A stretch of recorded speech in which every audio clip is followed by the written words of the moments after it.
An actor stands on stage during an awards show, wishing he could be ugly just for one day. Gripping his trophy, he delivers the punchline, explaining that he is ugly every single day. The audience laughs and applauds, but the cheers feel completely unwelcome to him. He thinks they only laugh because he is not handsome. Just as a truck's headlights glare at him, lying injured on the ground, he remembers finally winning the supporting actor award. As his life fades, he regrets his final words were about his looks, calling it a meaningless end. He faintly hears a song about being born to be loved, and questions if it could apply to him. On the street, shocked bystanders can only stare at the tragic scene unfolding before them. The dying man dismisses the thought, believing he is too ugly for that as he questions the song. He finds himself in a vast white space, wondering if this could possibly be heaven. He feels confident, thinking that if he does not deserve to be in heaven, then no one does. He was Lee Han-jo, an acclaimed supporting actor also known as the Angel Without Wings. His reputation came from being serious about his volunteer work and the donations he made. The actor recalls making a large donation, though he wished he could have given more, and so he knows there are limits to his career and wonders if an angel will come to guide him. Suddenly, a glowing message appears right in front of him, stating he is born to be loved. He is stunned by this, recognizing the phrase from the song he heard just before his death. The screen changes, telling him to state 3 wishes but warning that everything has a price. The man is completely bewildered by the situation, wondering if heaven is a contactless system. He calls out for an angel, insisting his good deeds deserve a proper reward as the screen changes. The screen repeats its offer but Lee Han-jo feels rushed. He knows a chance to be reborn is rare but the system's warning about a price still lingers. He considers the consequences, accepting that nothing in life is free. Undeterred, he decides it is worth the risk to make his wishes anyway. A confident smile spreads across his face as he contemplates the 3 wishes he is about to make. For his first wish, he audaciously asks for a quintillion wishes, questioning why he should settle for only 3 when anything can be granted. And so the system responds, explaining that in exchange, the law of causality will be adjusted as the price for his good deeds. The message is clear. He becomes worried, feeling like he just stepped on a landmine.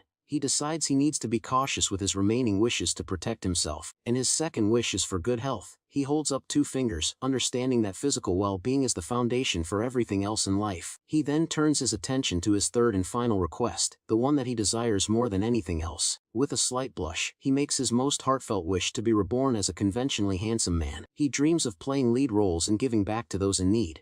A message appears, confirming that his wish will be granted. The system acknowledges him as a good person and approves a new life based on his deeds and the adjusted law of causality, much to his surprise. He is told this is his reward for living virtuously. A blinding light engulfs him as the system gives him one final command: do not forget. And so sudden force sends him reeling backward, and he cries out as he is thrown through the empty white space. As he continues to fall, the final message echoes around him, reminding him that he is a person who was born to be loved. And so his consciousness fades as he passes through a strange portal, with snowflakes gently falling all around him. The first thing he feels upon waking is a deep, bone-chilling cold. He finds himself lying inside a simple cardboard box. His body feels frozen stiff, and he tries to call for help, but the only sound that escapes his lips is the helpless wail of a newborn baby. He can hear a child crying and slowly comes to the shocking realization that the cries are his own. He looks down at his own tiny hands and feet, the unbelievable truth of his situation slowly dawning on him. He finally accepts his fate. Since he died in his previous life, it only makes sense that he could be reborn into a new one. He questions his terrible fate, wondering why he is freezing to death the moment he is reborn into the world. Left in a box at a doorstep, he knows crying is the only thing a helpless baby can do to get attention, and he cannot believe his good deeds led to him being an orphan, and he feels his vision fading as the cold sets in. Just as he is about to lose consciousness, he hears a distant voice shout that there is a baby outside. A nun picks him up, her face filled with shock. In his mind, the baby silently thanks her for saving him, and she looks at him with pity, remarking that whoever abandoned him could have at least chosen a warmer day. The nun comforts the crying child, who internally notes that his new baby voice actually sounds quite cute. But with a warm and gentle smile, she then offers the shivering infant something to drink from a bottle. As she feeds him, he realizes with some surprise that he is drinking baby formula for the first time. He worries that being reborn as an orphan will cause his adult intelligence to regress, feeling like he was scammed. But then, the nun suddenly gasps, looking down at him with an expression of complete astonishment. She exclaims that she has never seen such a pretty baby before, which leaves him utterly confused. The woman continues to praise his big eyes and cute nose, saying he is even prettier than babies on TV. Her words trigger a sudden memory of the third wish he made just before he died, to be conventionally handsome. He recalls the system's message which had confirmed his wish would be granted, and a look of understanding crosses his face. He realizes his wish was indeed fulfilled as he looks up at the nun's admiring expression. situation, and she gently checks his temperature, relieved that he seems perfectly fine despite being left in the freezing cold. He finds it strange he is not sick, remembering he is a fragile newborn and not a resilient adult. The nun coos over how healthy he seems, remarking that he is exceptionally so for a newborn in his situation, and this reminds him of his second wish for good health, and he understands that this wish was also granted. Having confirmed his second and third wishes, the reincarnated actor now wonders what became of his very first request. The kind nun continues to hold him, patting his back gently as he lets out a small hiccup. He looks up at her with a serious expression, silently thanking her for the care she has shown him. He can tell her loving gaze is sincere, and as she cares for him, he grabs her finger, wishing her well in his thoughts. The baby then flashes a bright happy smile, which catches the nun completely by surprise. She is captivated by his charm, hugging him tightly as a strange text box suddenly appears before his eyes. And so, the message states that he pleased the sister with his bright smile, leaving him utterly bewildered. A second message follows, informing him that 100 love and peace coins have been generated, adding to his confusion. The system then asks if he wants to use the coins, but he is too shocked to understand what is happening. At that moment, he remembers his very first wish to change the number of wishes to a quintillion. He wonders if this strange system is the result of that wish. It seems plausible, so he decides to try it out. Unsure how to proceed, he thinks about how to use the coins, and a new message instantly appears with instructions. He tries to shout the required phrase, but only baby gurgles come out.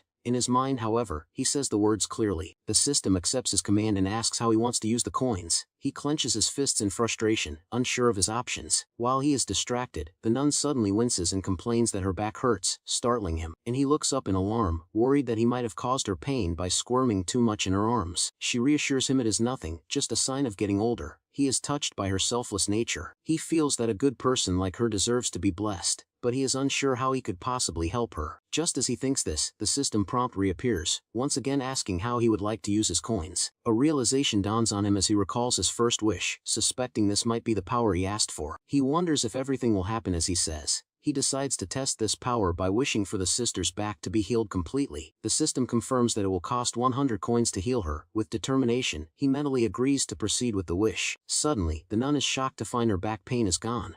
He is amazed that the wish was granted so quickly and effectively. She mentions her back used to ache whenever she lifted him. She asks if something is wrong, noticing he is acting a little strangely. But then, a sharp, intense pain shoots through his tiny body as the system's warning flashes before his eyes. The sudden agony is overwhelming, causing him to cry out in shock and fear as bright energy surges around him. An X-ray view reveals the source of his suffering, showing the pain concentrated in his lower back area. The nun is startled by his sudden screams and tries to soothe him, completely unaware of what is happening. He realizes this is the price for his wish. The nun's chronic back pain has been transferred directly to him. The kind woman, now free from her own pain, worries that the baby is uncomfortable and tries to adjust her hold. And she rocks him gently. She asks how he is feeling. He knows the pain is temporary, lasting only about 10 minutes. Once the pain subsides, he smiles, feeling it was a small price to pay so the kind sister would no longer have to suffer. Now living in an orphanage, he begins to get used to his new life and the strange powers he possesses. He reflects on his situation, happy to have a healthy body and good looks, along with the ability to grant wishes, and so his ultimate goal is to debut in showbiz again, but he knows being an orphan will make the beginning of his journey difficult. He worries that con artists might target him, but he knows the biggest issue is that he is just a newborn. As he rests in his crib, he ponders the challenges that lie ahead on his new path to stardom. Later, notifications appear, showing he has earned more coins simply because his sleeping face made the sister and someone named Noah happy. He now understands how the system works. He can earn coins by making others happy with his cuteness. Spending those coins grants his wishes, but each one comes with a side effect.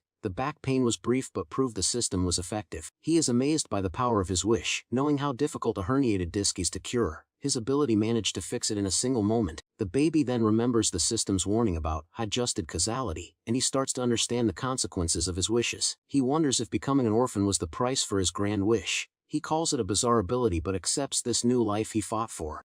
Despite the strange circumstances, he reminds himself that he is at least handsome and healthy, which is a good starting point. The child is filled with determination, vowing to become a lead actor in this life and star in every single blockbuster movie. As he kicks his legs with excitement, a nun walks by and assumes the little one is just waking up from his nap. She lifts him from the crib, and he is surprised that she seemed to understand his movements so easily. The sister then shows him a small metal tag, explaining that his name Gangja was written on it when he was found. He stares at the tag where the name Gangja is clearly engraved, questioning if this is truly his new identity. The baby silently processes this new information, trying to accept that this is now his name in this new life. A shocking realization suddenly hits him. His name is the same Ungja, from the famous ancient saying by Confucius. A comical image of the philosopher flashes in his mind as he processes the old-fashioned name he has been given. The nun says the family name is rusted, suggesting they can give him a new one. The baby, however, looks very unamused. She then looks at him with a gentle expression, saying she is sure he will be adopted by wonderful parents soon. He immediately understands she is talking about adoption and begins to seriously consider what his future might hold. And so the timing is important, but he knows that the kind of parents he ends up with will be the most critical factor. He thinks about people who adopt for selfish reasons and decides staying at the orphanage is a much safer option for now. The baby babbles and holds the nun's finger, thinking to himself that she is a truly good person who deserves happiness. He decides to use his coins to help her. A notification appears, stating the sister is happy hearing his cute babbling. As she holds him close, the system awards him one more love and peace coin for making the kind woman happy. He notices the coin reward has shrunk significantly and considers saving his coins for a bigger purpose. The nun affectionately calls him cute, but he pushes aside his hesitation, determined to help her. He points his finger, activating the system, which asks how he would like to use his coins. The baby babbles with a determined look, mentally wishing to make the kind sister completely healthy. However, a red notification immediately appears, informing him that he does not have enough coins for the wish. The system then explains that it costs 1,000 coins, a huge jump from the 100 it took to heal her back. This makes him wonder if her health is truly in bad shape, and he realizes he needs a new strategy to save coins. He decides the only way to earn more is to be overwhelmingly cute to generate more love and peace.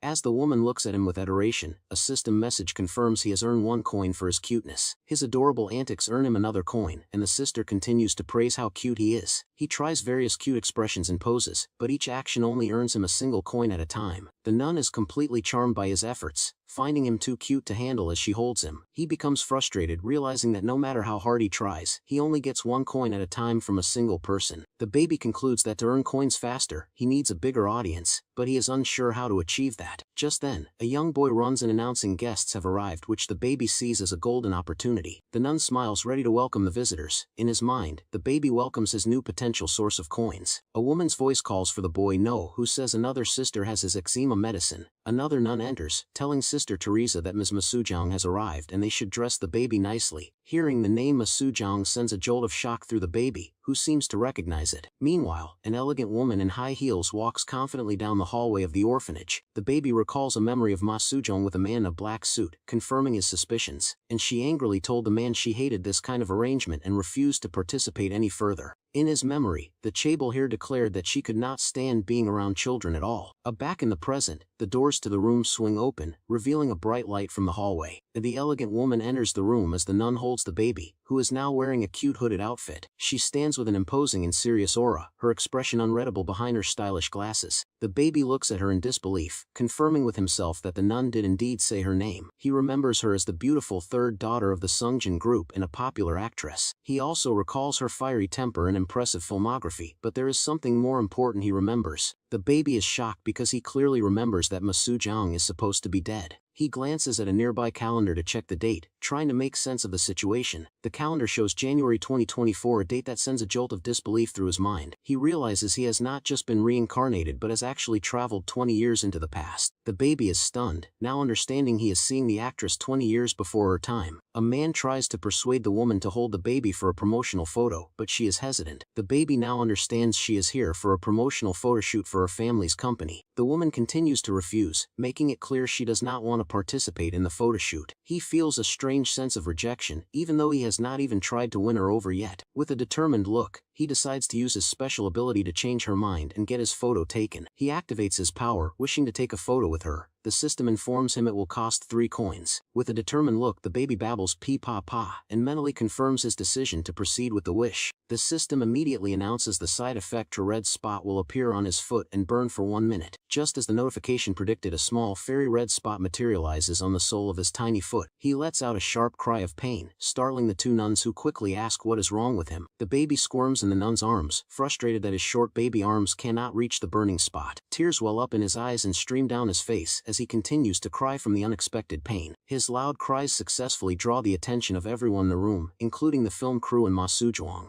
The elegant actress turns her head, her previously indifferent expression now replaced with curiosity. With teary eyes, the baby looks exceptionally pitiful and cute, capturing the hearts of the onlookers. The camera staff is immediately charmed, and a notification appears, granting him 10 love and peace coins. The crowd begins to murmur about how adorable he is, praising his dark eyes and high nose. More notifications pop up as the managers are also captivated, earning him a total of 40 new coins. One of the female staff members approaches the nun, asking what the incredibly cute baby's name is. The sister sadly explains his name is Gangja and tells the staff the story of how he was abandoned at the convent, and the staff members are moved by his tragic story, their expressions filled with sympathy for the poor child. The baby knows that to make the tragedy more impactful, he needs to act bright and cheerful. He starts babbling and waving happily at the audience, his cheerful demeanor contrasting with his sad past. The staff is deeply touched by his resilience, and he earns a massive 50 coins from each of them. The baby's plan works perfectly, as he successfully manipulates the emotions of the entire room. Masujang, who has been quietly observing the scene, thoughtfully repeats his name to herself, and he is confident that his good looks have even managed to captivate the usually aloof Ma Sujuang. The actress hesitates, worried the baby will cry if he sees her,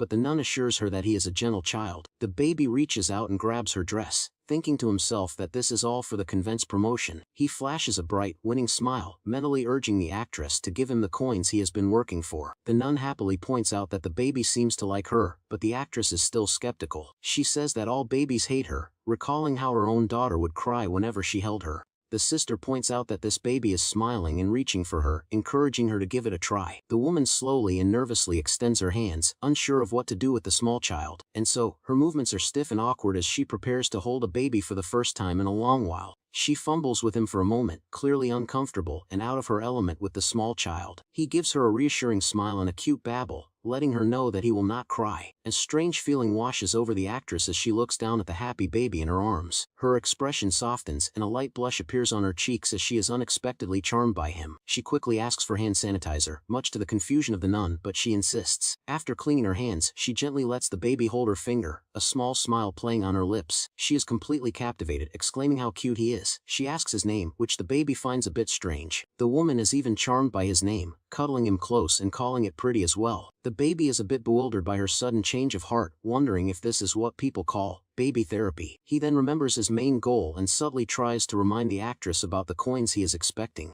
The actress is still amazed that he is not crying, reflecting on how even her own child used to cry just at the sight of her. The baby babbles and gently pats her cheek, thinking that no child could truly hate their own mother. The actress stares at him, admitting that even though this is the first time she has seen him, he feels strangely familiar, and so tears well up in her eyes as she looks at the baby, feeling a deep, unexplainable connection to him. She feels as though she has met him once before in a past life and leans in to give him a gentle kiss. In a tender moment she holds him close, a warm, angelic light surrounding them as the photographer captures the scene. The photographer, caught up in the beautiful moment, continues to snap pictures without realizing he is interrupting. He apologizes sheepishly, admitting that the subject was just too good to miss the perfect shot. The actress, still emotional, continues to look at the baby with tears in her eyes, lost in her thoughts. The baby reaches up and gently wipes away her tears, trying to comfort the crying woman. She is surprised by his gesture, asking if he is trying to comfort her, and he responds with a soft touch. He gently places his tiny hand on her lips, and she responds by giving his cheek a soft kiss. The baby is internally frustrated, knowing this was a perfect opportunity to earn coins, but the photographer ruined it. As the woman continues to hold him, she gently massages his foot and discovers the small red spot. She is shocked by the mark, and the nun is also surprised, admitting she had not noticed it before. The actress begins to cry again, much to the baby's confusion, as she stares at the spot on his foot. She tearfully asks why he has a spot in the exact same place as her son Maru. The baby is surprised to hear the name Maru, not Mari, the daughter she had mentioned earlier. The woman holds him tightly, reminiscing that her son Maru was also this small when he was a baby. The nun tries to comfort her, but the baby now understands that Maru was the actress's son. The woman continues to cry, saying her son also passed away early and was just as pretty as this baby. The actress tells the nun she wants to raise the child, feeling a strong connection she cannot explain. The baby is completely shocked by her sudden declaration, not expecting this sudden turn of events. The woman then turns to the nun and asks if she can take the child with her, but the baby silently refuses. She looks down at the baby, gently calling his name and asking if he understands what she is saying. With a bright, hopeful smile, she asks if she can be his mother, but the baby still silently rejects her offer. A week later, the nun asks the baby if he thinks the actress will really come for him as promised. The baby recalls the actress saying she would consult a lawyer for the adoption details, and she had also explained that since her divorce, she lives alone, as her daughter now lives with her father. The woman had promised to give the baby the best of everything, from a big house to the finest clothes and food. The baby, however, is not swayed by her promises of a lavish lifestyle, focusing instead on his own mission. He dismisses her offer as a rich woman's whim, determined to collect his coins and help the sister. But just as he thinks this, the actress returns to the convent exactly 1 week later, just as she had promised. She arrives covered in snow, apologizing for her appearance as she nervously brushes herself off. The nun is surprised to see her, and the actress immediately asks for hand sanitizer before doing anything else. The woman then looks towards the nursery, where the baby is sleeping peacefully in his crib. She calls out his name, her voice filled with emotion, and tears begin to well up in her eyes again. The actress apologizes to the nun, admitting her sudden decision to adopt a child she just met was impulsive, and she knows her actions do not make sense, but she cannot help the feelings she has for the baby. She explains that since that day, she has not been able to stop thinking about him, no matter what she does. The nun then reminds her of the spot on his foot, warning her that she will not let her adopt him based on a mere coincidence. The baby admires the nun's courage for speaking so harshly to a major sponsor, knowing she truly cares for him. He predicts the actress will get angry, but he is surprised by her unexpected response. She admits that she knows the spot is just a coincidence, which leaves the baby a bit confused. The woman then confesses that her son was not as pretty as this baby, a surprising and emotional admission. Even the nun agrees that the baby is exceptionally beautiful, which only confuses him more. The actress explains it is not just his looks, but the fact that he comforted her and did not cry in her arms. The nun asks if she has discussed this with her family, but the woman explains that she lives separately and rarely sees them, and she looks at the baby and says she knows he will likely cause trouble as he gets older, just like her daughter. But she wants to be there for it all, determined to love and raise him for the rest of his life. A memory flashes in the baby's mind, his own mother from his past life, an ill-fated actress who died young. He remembers the kind of mother she was, and how much he had loved and respected her, and this memory helps him make a decision, realizing he may have already made his choice back then, and so he now desperately wants to prevent the tragedy that befell his mother in his previous life. The actress tells him she will be his mother and raise him well, her words echoing the system's message. A notification appears granting him a massive 1,000 coins for delighting the actress. The baby smiles, grateful for the coins that will allow him to repay his debt to the kind sister. The actress explains to the nun that she had been standing outside for a long time before another sister let her in. The nun listens, her expression unreadable as she processes the actress's emotional confession. The actress tells the baby she knows he does not hate her, and that thanks to him, she has made up her mind. The kind nun closes her eyes, a small, knowing smile on her face as she accepts the woman's decision. The nun smiles, genuinely happy that the baby has found a good parent to care for him.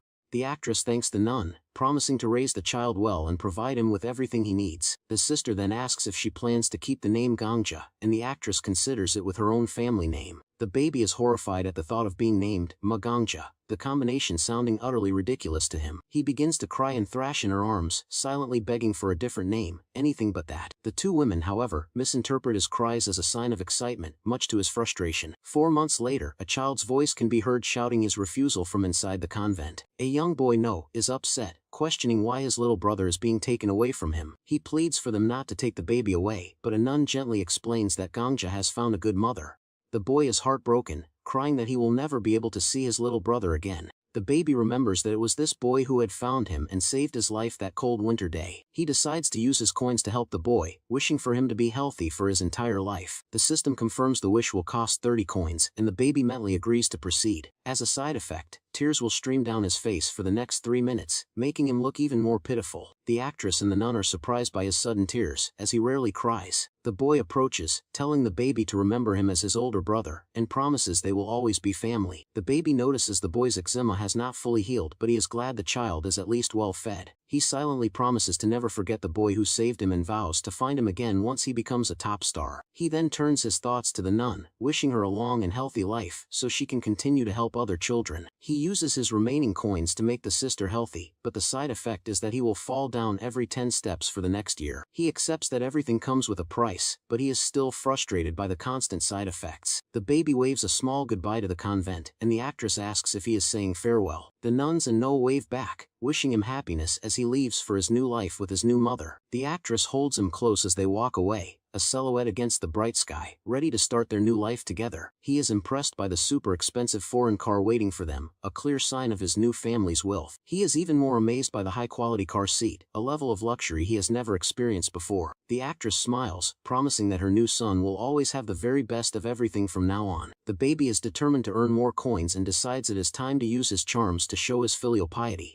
He babbles and reaches for her, activating his power to make a wish for his new mother's health. A red notification appears informing him that it will cost a staggering 30,000 coins to make her healthy, and he is shocked by the astronomical number, wondering if his new mother neglects her health because of her wealth. He is filled with worry, realizing he cannot live without his mother now that they are a family, and so he hopes there will be a large audience at her house that he can charm to earn the coins he needs. Upon arriving, they are greeted by an older woman, the matriarch of the Sungjin group, and his new grandmother. The baby is dressed in an adorable bear costume, but his new grandmother coldly refers to him as that thing. He is shocked and offended by her callous words, a fiery anger building up inside him. A tense atmosphere fills the room as the two women face each other, lightning crackling in the background. The older woman tells her daughter to get a hold of herself, reminding her that this child is not her deceased son. The actress calmly replies that she knows and that this child's name is Gangja, not Maru, and she holds him up for her mother to see, her expression firm as she stands by her decision to adopt him. The actress proudly presents the baby, asking her mother if he is not cute in his little bear costume. The older woman's expression remains cold and unimpressed, her eyes narrowing behind her glasses, and she coldly orders her daughter to take the child away, threatening to throw him out herself if she does not comply. The baby, not one to be defeated so easily, decides to try a different tactic to win her over. He strikes a cute pose and makes a funny face, hoping to charm the stern matriarch with his adorable antics. He is surprised when his cute act does not seem to work, but then a notification appears on his screen. He has earned 200 love and peace coins, as the grandmother was secretly pleased by his animal impression. The older woman tries to maintain her composure, but her shaking hand betrays her amusement.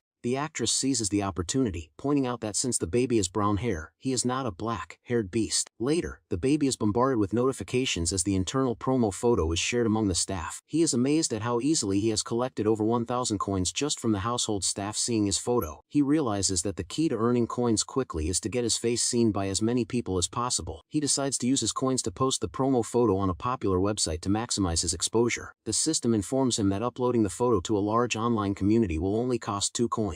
He eagerly agrees, striking a pose as he confirms his decision to proceed with the wish. The side effect is that for 1 month, his mother's personality will become more bold and brazen. The news of the adoption has spread, and rumors are flying about the actress and her new son. A maid tries to comfort the actress, telling her not to worry about the malicious gossip. Another maid reminds her that she is used to being criticized, but the actress is more concerned about her son, and she declares that she will not let her son be dragged down by her reputation and insulted because of her. The maid nervously asks the ass what she plans to do about the rumors, but the actress is unfazed. With a confident smirk, she declares that she will fight back against the malicious gossip. The baby is inspired by her fighting spirit and decides to help her by using his special ability. He wishes for paparazzi photo of his mother, and the system confirms it will cost 200 coins, and the side effect is that for the next 3 minutes, he will throw anything he touches, which he thinks is an easy price to pay. And so his mother then hands him a small toy, unaware of the side effect that is about to take place. He immediately throws the toy across the room, much to his mother's and the maid's surprise. The actress looks at him with a confused expression, wondering why he would suddenly throw his toy. The baby is flustered, realizing his plan to simply not hold anything has failed spectacularly. His mother misinterprets his action, thinking he just does not like the toy she gave him. Later, the actress takes him to a large department store, ready to put their plan into action, and she tells him to pick out anything he wants, ready to spoil him in front of the public eye. The baby is impressed by her commitment, realizing she is serious about fighting back against the rumors. A photographer hiding in a car nearby gets ready to capture the moment, confirming that everything is set. The baby knows this is the perfect moment to execute the final part of his plan to help his mother. He calls out "Mama," a word he has been practicing for this very moment, hoping to create a heartwarming scene. The actress is stunned, taking off her sunglasses to look at him in disbelief. She asks if he really just said "Mama," her voice filled with a mix of shock and hope, and he calls out to her again, proud of his efforts to perfect the word, and she is overjoyed. As she gives him a loving kiss, a notification confirms he has earned 30 coins, hitting 2 birds with 1 stone. A man looks at a photo of the actress and the baby, wondering if he is her adopted son. The actress confirms that he is, deciding it is better to make the news official rather than letting tabloids spread rumors. And so her agent worries that she will be seen as exploiting her son for money, but she has a plan to counter that, and she tells him that they will donate all the proceeds from the photo shoot. Much to his surprise, the donation will be made in the baby's name to the convent where he was found, a move sure to win public favor. The agent is shocked, now understanding why she has been cramming her schedule with so many photo shoots, and she explains that these are shoots she can do with her son at their home, keeping him comfortable. The concept for the main photoshoot is the daily life of an actress mom, a wholesome and relatable theme. A nanny plays with the baby on set as the photographer complains that they were forced to go along with the actress's idea. He admits that she is overwhelmingly beautiful in person, but her perfection feels almost unnatural. He worries that shooting with a baby will be difficult, fearing he might cry and ruin the photos, and so he knows that even the actress's patience will be tested, and he sees the shoot as a celebrity selling out her adopted kid. His assistant agrees, and the photographer complains about his job, feeling uninspired by the setup. Just as he is complaining, the baby calls out "Mama," and the actress's expression immediately softens. She greets him with a bright, loving smile, her entire demeanor changing as she interacts with her son. The photographer and his crew are completely stunned by her genuine and heartwarming expression, and they are amazed at how natural and loving she is with the baby, looking like a real mother and son. The photographer is instantly inspired, realizing this is a shot he absolutely has to take. He yells for the shooting to start immediately, ready to capture the beautiful, authentic moment. And so the actress shields the baby's eyes from the bright lights, but he knows the intense lighting could be harmful to a child. The baby, remembering his past life as a luxury supporting actor, is determined not to be intimidated by the photoshoot. He closes his eyes for a moment, gathering his composure before facing the camera with confidence. With a professional attitude, he sits among the toys, ready to give the performance of a lifetime. He strikes a charming pose, winking at the camera with a playful and confident expression. The photographer is completely captivated, snapping photos from every angle, unable to resist his charm. He finally lowers his camera, overwhelmed by the baby's incredible performance, and calls for a short break. The actress asks him how the photos are, and the photographer admits he could keep shooting forever. He then confesses that he has no idea what he just shot, his mind a blur from the whirlwind of perfect moments. The actress is confused, but he assures her she will understand once she sees the photos for herself. She is stunned by the results, unable to believe the beautiful and expressive photos on the screen. The baby knows that a perfect face is not enough. It is the range of expressions that truly brings a photo to life. The photographer is amazed, admitting he never imagined they would get such incredible shots with a baby. He explains that the baby's flawless features and incredible liveliness create perfect proportions in every photo. He notes that most child models can only manage 2 or 3 expressions, even with their mother's guidance. But this baby, he says, has dozens of expressions, a rare and impressive talent for someone so young.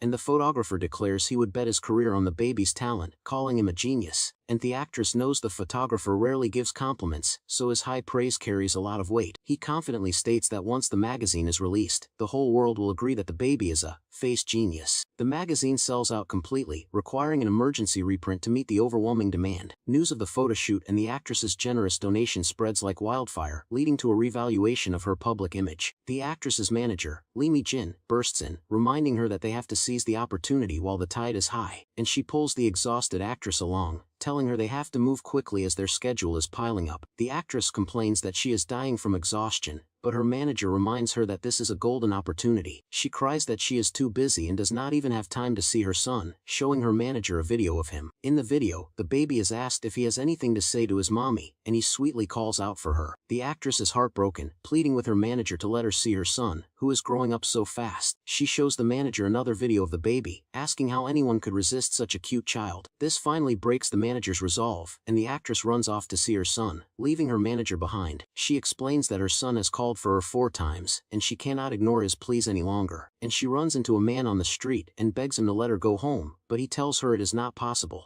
He explains that they are having some trouble with the shoot, and he needs her to stay on set. So, he tells her the child actor for the shoot is causing problems, and he knows she is worried about the same thing, and so the actress understands immediately, knowing that the child actor keeps crying whenever he sees her. The director explains that her character is a zombie, slaying warrior who also has to deliver a baby in a crucial scene, and he knows it will be a tough ask, but he has a special request for her that might solve their problem, and he suggests that for the movie's promotion, her adopted son could play the role of the baby. The actress is stunned by his proposal, unable to believe he is asking her to let her own son act in the movie. Back at home, the baby is enjoying his bottle as the maid asks the actress what is going on. The actress is still processing the director's offer, and the maid waits patiently for an answer. As the baby drinks his milk, he overhears the actress say that the director wants him for the movie, and he is shocked. The baby is shocked, realizing that director Hyo is the famous Hyo Bong-pal from his past life. He remembers the director as a major figure in the film industry, known for his blockbuster hits. This means his mother is filming the mega hit zombie movie that he was a huge fan of in his past life. And the actress explains that there is a scene with a baby, but the child actor keeps crying, and they cannot edit it out. And she says the director saw the magazine shoot and thinks her son might be able to do the scene without crying. The baby is ecstatic ecstatic, waving his arms and silently begging to be chosen for the role in his favorite movie. His mother and the maid are surprised by his sudden excitement, as he is usually a very calm baby. The actress is still hesitant, worried that a film set is too chaotic and dangerous for a small child, and she also fears he might get sick, but the baby silently shakes his head, determined to get the part. She considers quitting the movie to stay with him, but he knows he has to use his coins to convince her, and the system confirms it will cost 200 coins to get him the role, and the side effect will be itchy eyes for 5 minutes. He accepts the deal, and his eyes immediately turn red and start to itch, but he tries his best to hide it. The maid asks the actress what the baby wants, noticing his strange behavior since they started talking about the movie. The actress remembers the photographer calling him a genius and wonders if he has a natural talent for acting, and so the maid agrees, pointing out how happy he gets whenever she takes his picture with her phone. The actress realizes the maid is right, and that he always looks directly into the camera lens, and so she interprets his itchy eyes as a sign that he wants to be in the movie, a way of telling her not to worry, and she is now convinced that he is trying to communicate with her, even though the maid is skeptical, and so she is now certain that he wants to be in the movie, her excitement growing with each passing moment. He knows his mother is still healthy, and he sees this as a chance to collect more coins and become a top star. On the film set, the actress is dressed in full military gear, looking ready for action, and so she worries that her son will cry when he sees her in the rugged costume, but he has a very different reaction. The baby's eyes light up with excitement and admiration as he sees his mother in her warrior outfit. He is in awe of her, thinking she looks like a real warrior, strong and cool in her uniform. The maid is relieved that he is not scared, and the actress asks if he can still recognize her. The director arrives on set, excited to see the baby who has been praised so highly. The baby looks up at the director with a bright, charming smile, ready to impress everyone on set. The director and the crew are instantly captivated by his adorable and confident presence. The baby's mother is playing a character who lost her own child and is carrying deep trauma. In the movie, she saves a baby from a horde of zombies, a pivotal moment that helps her overcome her trauma, and the baby now understands that his role is to be the child left behind in the midst of the zombie attack. He is confused, remembering that this tear-jerking scene was cut from the final version of the movie he saw. He realizes that the original scene was likely cut because the previous baby actor kept crying. The director is still worried, questioning if such a small baby can handle the scene on a high platform, and so, the baby now understands that his mother will have to climb up to save him in the scene. He is unsure how to act, as the director cannot give him acting lessons, and he is just a baby. The crew members are busy preparing for the scene, their faces tense with concentration. The actress is fitted with a safety harness, her expression a mix of determination and nervousness. The director calls for action, and the camera begins to roll, all eyes on the baby and the actress, and so the baby looks out at the set, thinking about what he would do if he were in that situation for real. He closes his eyes, focusing his energy and preparing to deliver a powerful and emotional performance. He opens his eyes, his gaze filled with a bright and innocent light that contrasts with the dark world around him. The scene is set in a post-apocalyptic city, where zombies roam the streets and hope is a distant memory. In this bleak world, a lone baby stands on a high platform, a beacon of innocence in a world of despair. He knows that a baby in this situation, knowing nothing of the horrors around him, would simply shine. He lets out a bright, happy smile, his innocence a stark and tragic contrast to the grim reality of the world. This unexpected expression doubles the tragedy of the scene,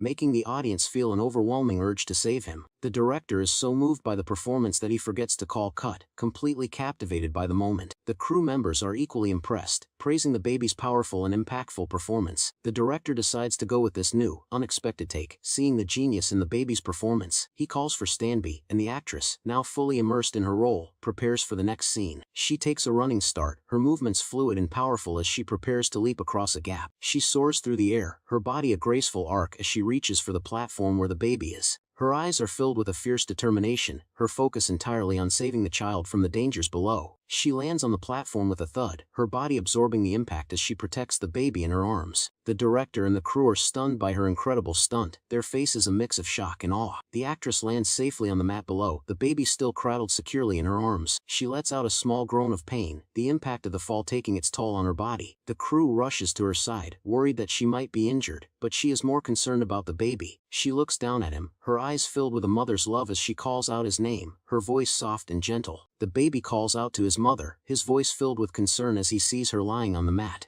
He knows she must have taken the brunt of the impact to protect him, and he worries if she is truly okay. He gently touches her face, trying to get a response, but she is still dazed from the fall, and she opens her eyes, her first thought being of the baby's safety, and she is relieved to see he is unharmed. And she tries to get up, but the pain from the fall is too much for her to handle on her own. She asks the maid to take the baby, her voice weak as she struggles to sit up. He feels a pang of guilt, knowing that she was injured because she was protecting him during the stunt. He decides to use his coins to help her, determined to heal her injuries and ease her pain. He wishes for his mother's injuries to be healed, and the system confirms it will cost 5,000 coins. The side effect is that he will cry for 10 minutes, and the system warns him to be cautious of dehydration. The actress suddenly feels a surge of energy, her pain and injuries miraculously disappearing. She is confused by the sudden recovery, unsure of what just happened to her body. She sits up, her body feeling completely fine, as if the fall had never even happened. The baby watches her, relieved that his wish worked and she is no longer in pain. The crew members ask if she can move her arm, and her manager rushes to her side, full of concern. She smiles, assuring everyone that she is fine, but they still urge her not to push herself too hard. Her first thought is of the baby, and she quickly looks around to make sure he is still safe. The crew parts like the Red Sea, revealing the maid holding the baby, who is now crying from the side effect. He is wrapped in a warm blanket, his face streaked with tears as he endures the 10-minute crying spell. His eyes are filled with a mix of sadness and relief, grateful that his mother is safe, even if it cost him a few tears. The actress and the director are surprised by the baby's sudden outburst of tears. He cries loudly, his small body trembling as he endures the side effect of his wish. The maid explains that he is not the type to cry like this, and the actress worries she has scared him, and she apologizes to him, feeling guilty that she might have startled him with her sudden fall. He feels powerless, realizing that if it were not for his coins, his mother would have been badly hurt because of him, and she comforts him, assuring him that she is right there with him, and he cries for 10 minutes straight. Later that night, the actress and the maid talk about the incident, both still shaken by his desperate cries, and so the maid tearfully admits how worried she was when she thought the actress was seriously injured. The actress, looking at her sleeping son, reflects that she has never been afraid of getting hurt before. She acknowledges her fiery personality, but this time, she realizes she needs to be more careful.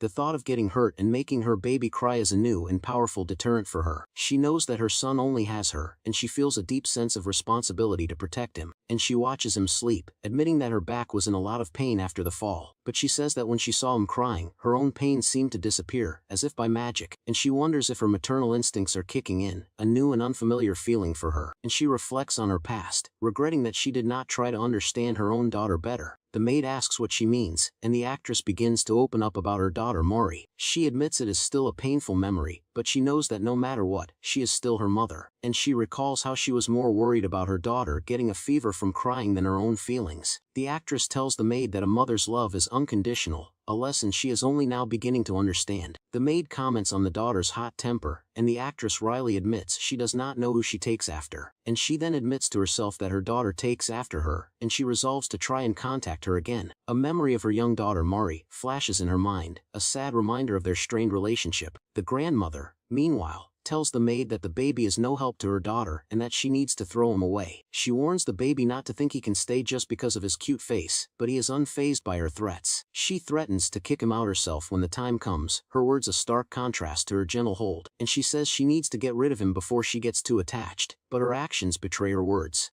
The baby knows she is full of malice, but he also senses that she likes his face, and he plans to use that to his advantage. He knows that looks can fade, so he needs to find a way to make her want to see him more often. He spots a cane in a playhouse and gets an idea, a new plan forming in his clever mind. He decides to use his coins to make his body smell like lemongrass every time his grandmother visits. The system confirms the wish will cost 200 coins, and he knows the scent is effective for muscle pain. He accepts the deal, and the side effect is that he will not be able to taste anything for 7 days. The next time his grandmother visits, she is surprised by the pleasant scent in the room. She picks him up, her expression a mix of confusion and curiosity as she tries to place the familiar smell, and she holds him close, trying to figure out where the soothing scent is coming from. She realizes the scent is coming from the baby, and he silently confirms her suspicions. He then gives her a small, affectionate kiss on the cheek, a calculated move to win her over. She is completely taken aback by the unexpected display of affection, her eyes wide with surprise. A jolt of something akin to lightning seems to pass through her as she processes the strange and heartwarming moment. The baby worries that he has made the wrong move, fearing he has angered the stern matriarch. The old woman stammers, her hand on her cheek as if she has just been slapped, much to the baby's confusion. A notification confirms that the grandmother was delighted by the kiss, and he earns a massive 800 coins. He realizes that the combination of aromatherapy and his cute baby charm is a killer combination. The grandmother, however, quickly regains her composure and tells him to get away from her, and so she calls him a hindrance to her daughter's life, saying it is a good thing she is taking care of her own daughter now. She mentions the movie premiere, but she is still critical of her daughter's choice to star in a grotesque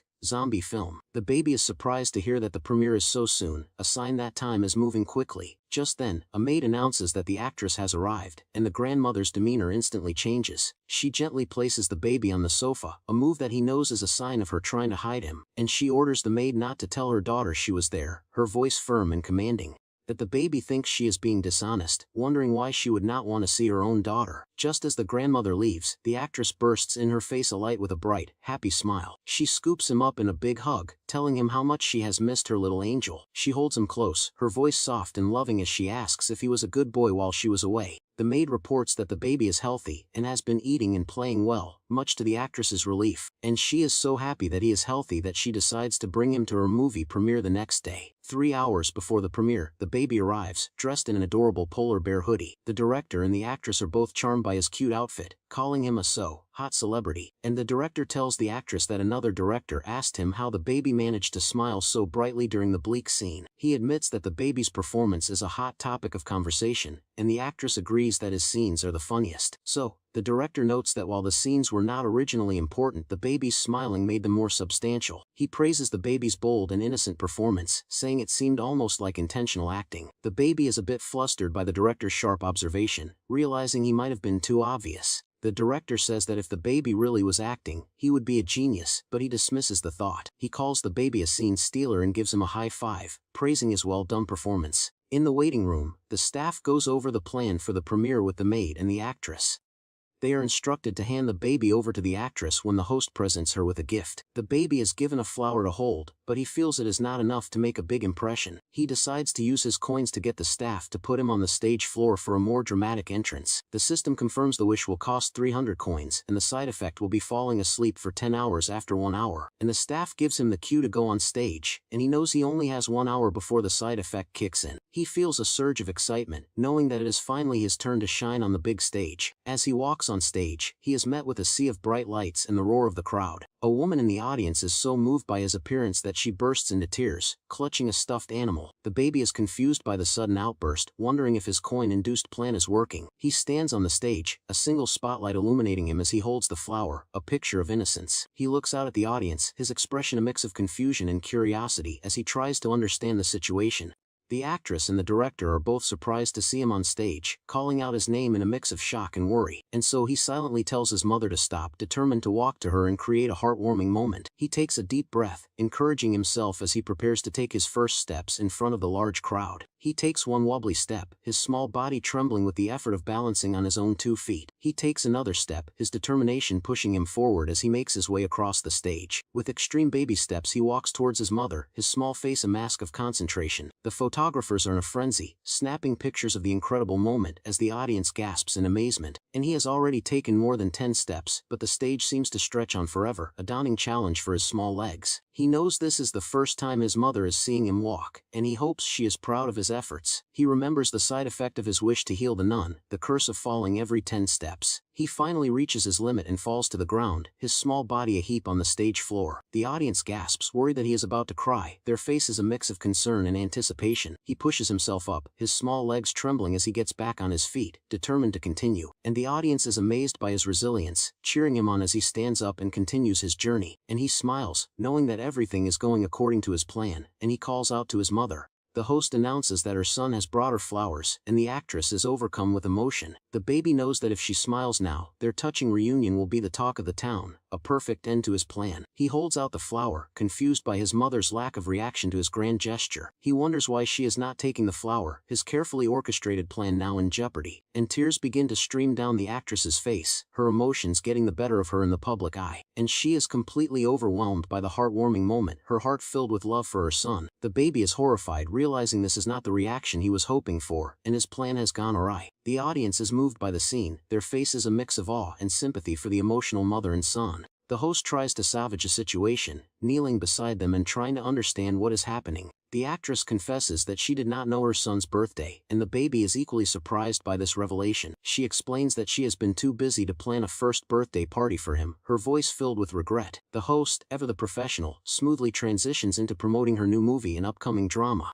She explains that her busy schedule has meant she has only been able to see her son while he is sleeping, and so she holds him close, admitting that she did not even know he could walk, her heart aching with guilt. She feels like a terrible mother for missing his first steps, a precious milestone she can never get back. The baby is still unsure of his own feelings, but he is moved by her sadness and regret. He wonders if this is the bond with a mother that he never got to experience in his past life. He raises his small, paw-like hand, a silent promise to his mother that he will always be there for her. He decides to use his coins to make her healthy, a selfless act of love for his new mother. He wishes for her to be healthy, a simple yet powerful desire to protect her from any harm, and the photographers and reporters are in a frenzy, snapping pictures of the emotional and heartwarming scene. The audience is completely captivated, their faces a mix of awe and admiration for the loving mother and son. A montage of news articles flashes across the screen, detailing the tragic death of the late actress. Mourners gather at her funeral, their faces etched with grief as they say their final goodbyes. The headlines describe her as a top star who was tormented even in death, a truly painful end to a bright career. The baby knows he has to protect his mother from this tragic fate, and he is willing to pay any price. He confirms his wish, vowing to protect his mother for the rest of his life, no matter what it takes. The side effect is that he will be tone deaf for 6 years, a small price to pay for his mother's health. He knows that his dream is to be an actor, not a singer, so the side effect is a worthy sacrifice. The host praises the baby's calm demeanor, and the actress proudly says that he takes after her. The director is also impressed, his eyes burning with a newfound passion for the young actor.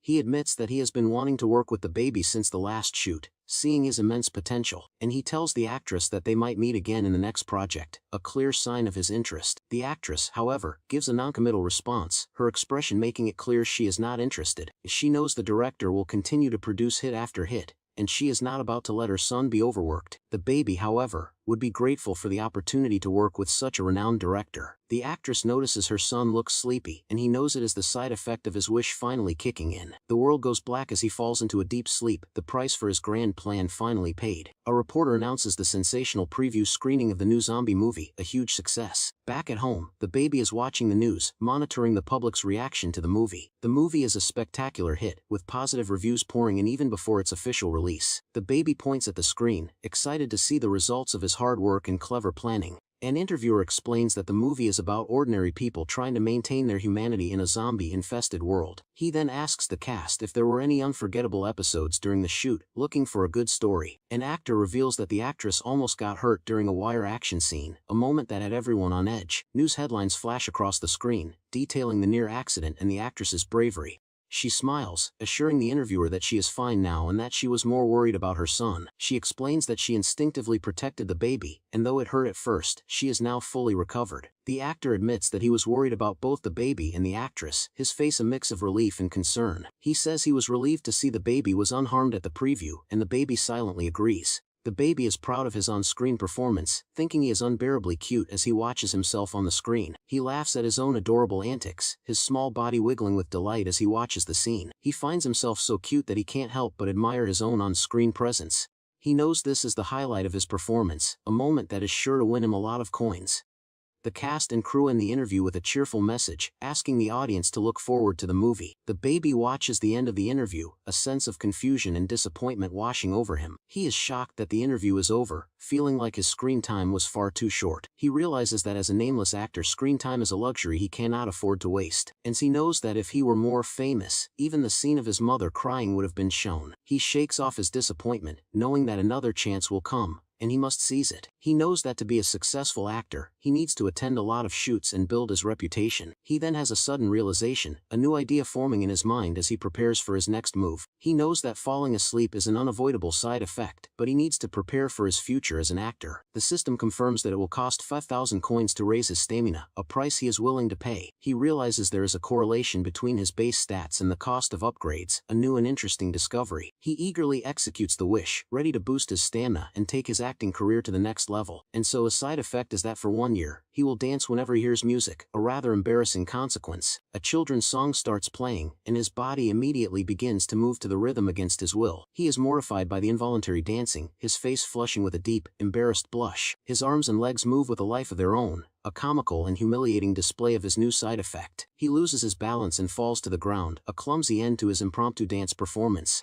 The song ends, and he is relieved that it was just a short commercial, but his ordeal is not over yet. He quickly changes the channel, hoping to find something without music, but his luck runs out. A music show appears on the screen, and his body once again begins to dance to the beat of a pop song. He struggles to keep his balance, his small body a whirlwind of awkward and involuntary movements, and so his mother and the maid are amused by his strange bouncing, completely unaware of his inner turmoil. He silently pleads for a savior to break the spell, and the maid comes to his rescue, turning off the TV. She is confused about how the TV even got turned on, but she is more concerned about the baby. She notices he is sweating and decides to change his clothes, or maybe even give him a bath, and he is exhausted from the dancing, his small body shaking with the effort of fighting his own movements. He calls out for water, his throat dry and his body dehydrated from the unexpected workout. The maid is surprised by his sudden request, but she quickly gets him a drink, a look of concern on her face. He tries to speak but only desperate gasps come out, his throat too dry to form words. He cries out, his small hands reaching for a drink, his body screaming for hydration. He is shocked that he has spoken out loud, a feat he did not think was possible for a baby. The maid is equally stunned, her eyes wide with disbelief as she hears him speak for the first time, and so she rushes to his side, asking him what he said, her voice a mix of shock and excitement. He raises his small hands, his baby instincts taking over as he reaches for what he wants. He speaks again, his voice clear and articulate as he asks for water, a simple yet powerful request. The maid is overjoyed, scooping him up in a big hug, her heart filled with a mix of shock and delight.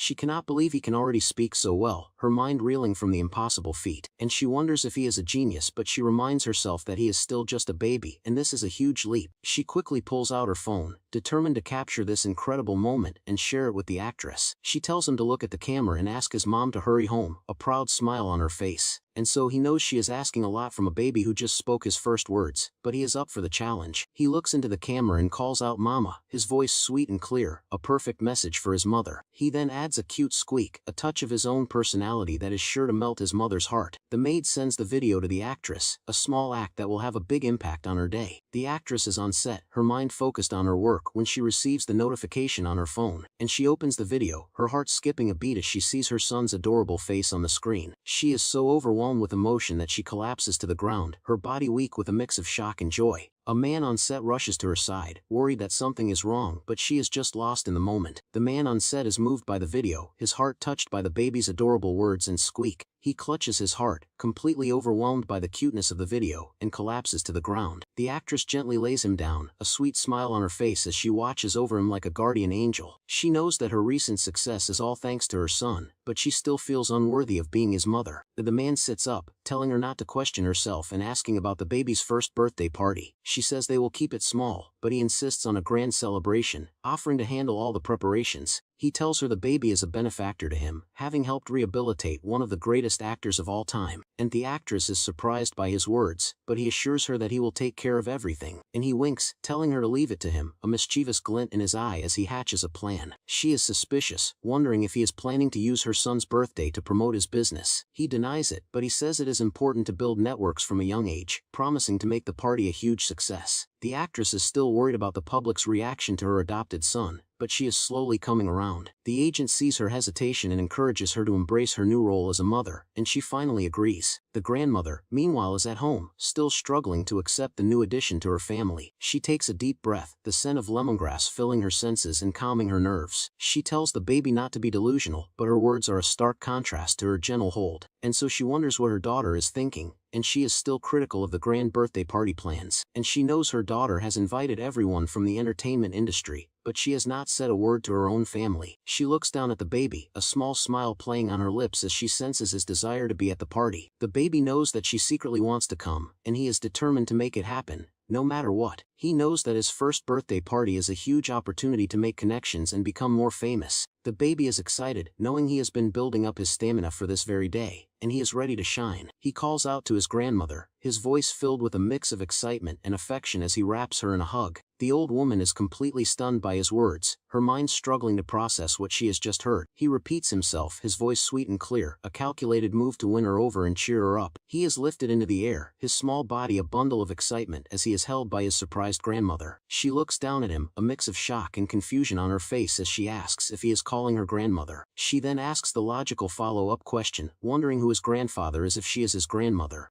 But the baby is not deterred by her tough questions, and he continues to shower her with affection. The grandmother is overwhelmed by his cuteness, her stern exterior melting away in the face of his charm. A man's hand gently pats the baby's head, a sign of affection that brings a smile to his face. The baby is overjoyed by the positive reaction, his small face beaming with a mix of pride and happiness. A week later, the grand birthday party is held at a luxurious hotel, a testament to the agent's hard work. The baby looks at his reflection, a bit unsure of the traditional outfit he is wearing for the occasion. He knows his beauty is enough to make the nation proud, but he still feels a bit self-conscious in the unfamiliar clothes. His manager is so moved by his adorable appearance that he earns 20 coins, a good start to the day, and the stylist fusses over him, calling him a prince and making sure he looks perfect for his big day.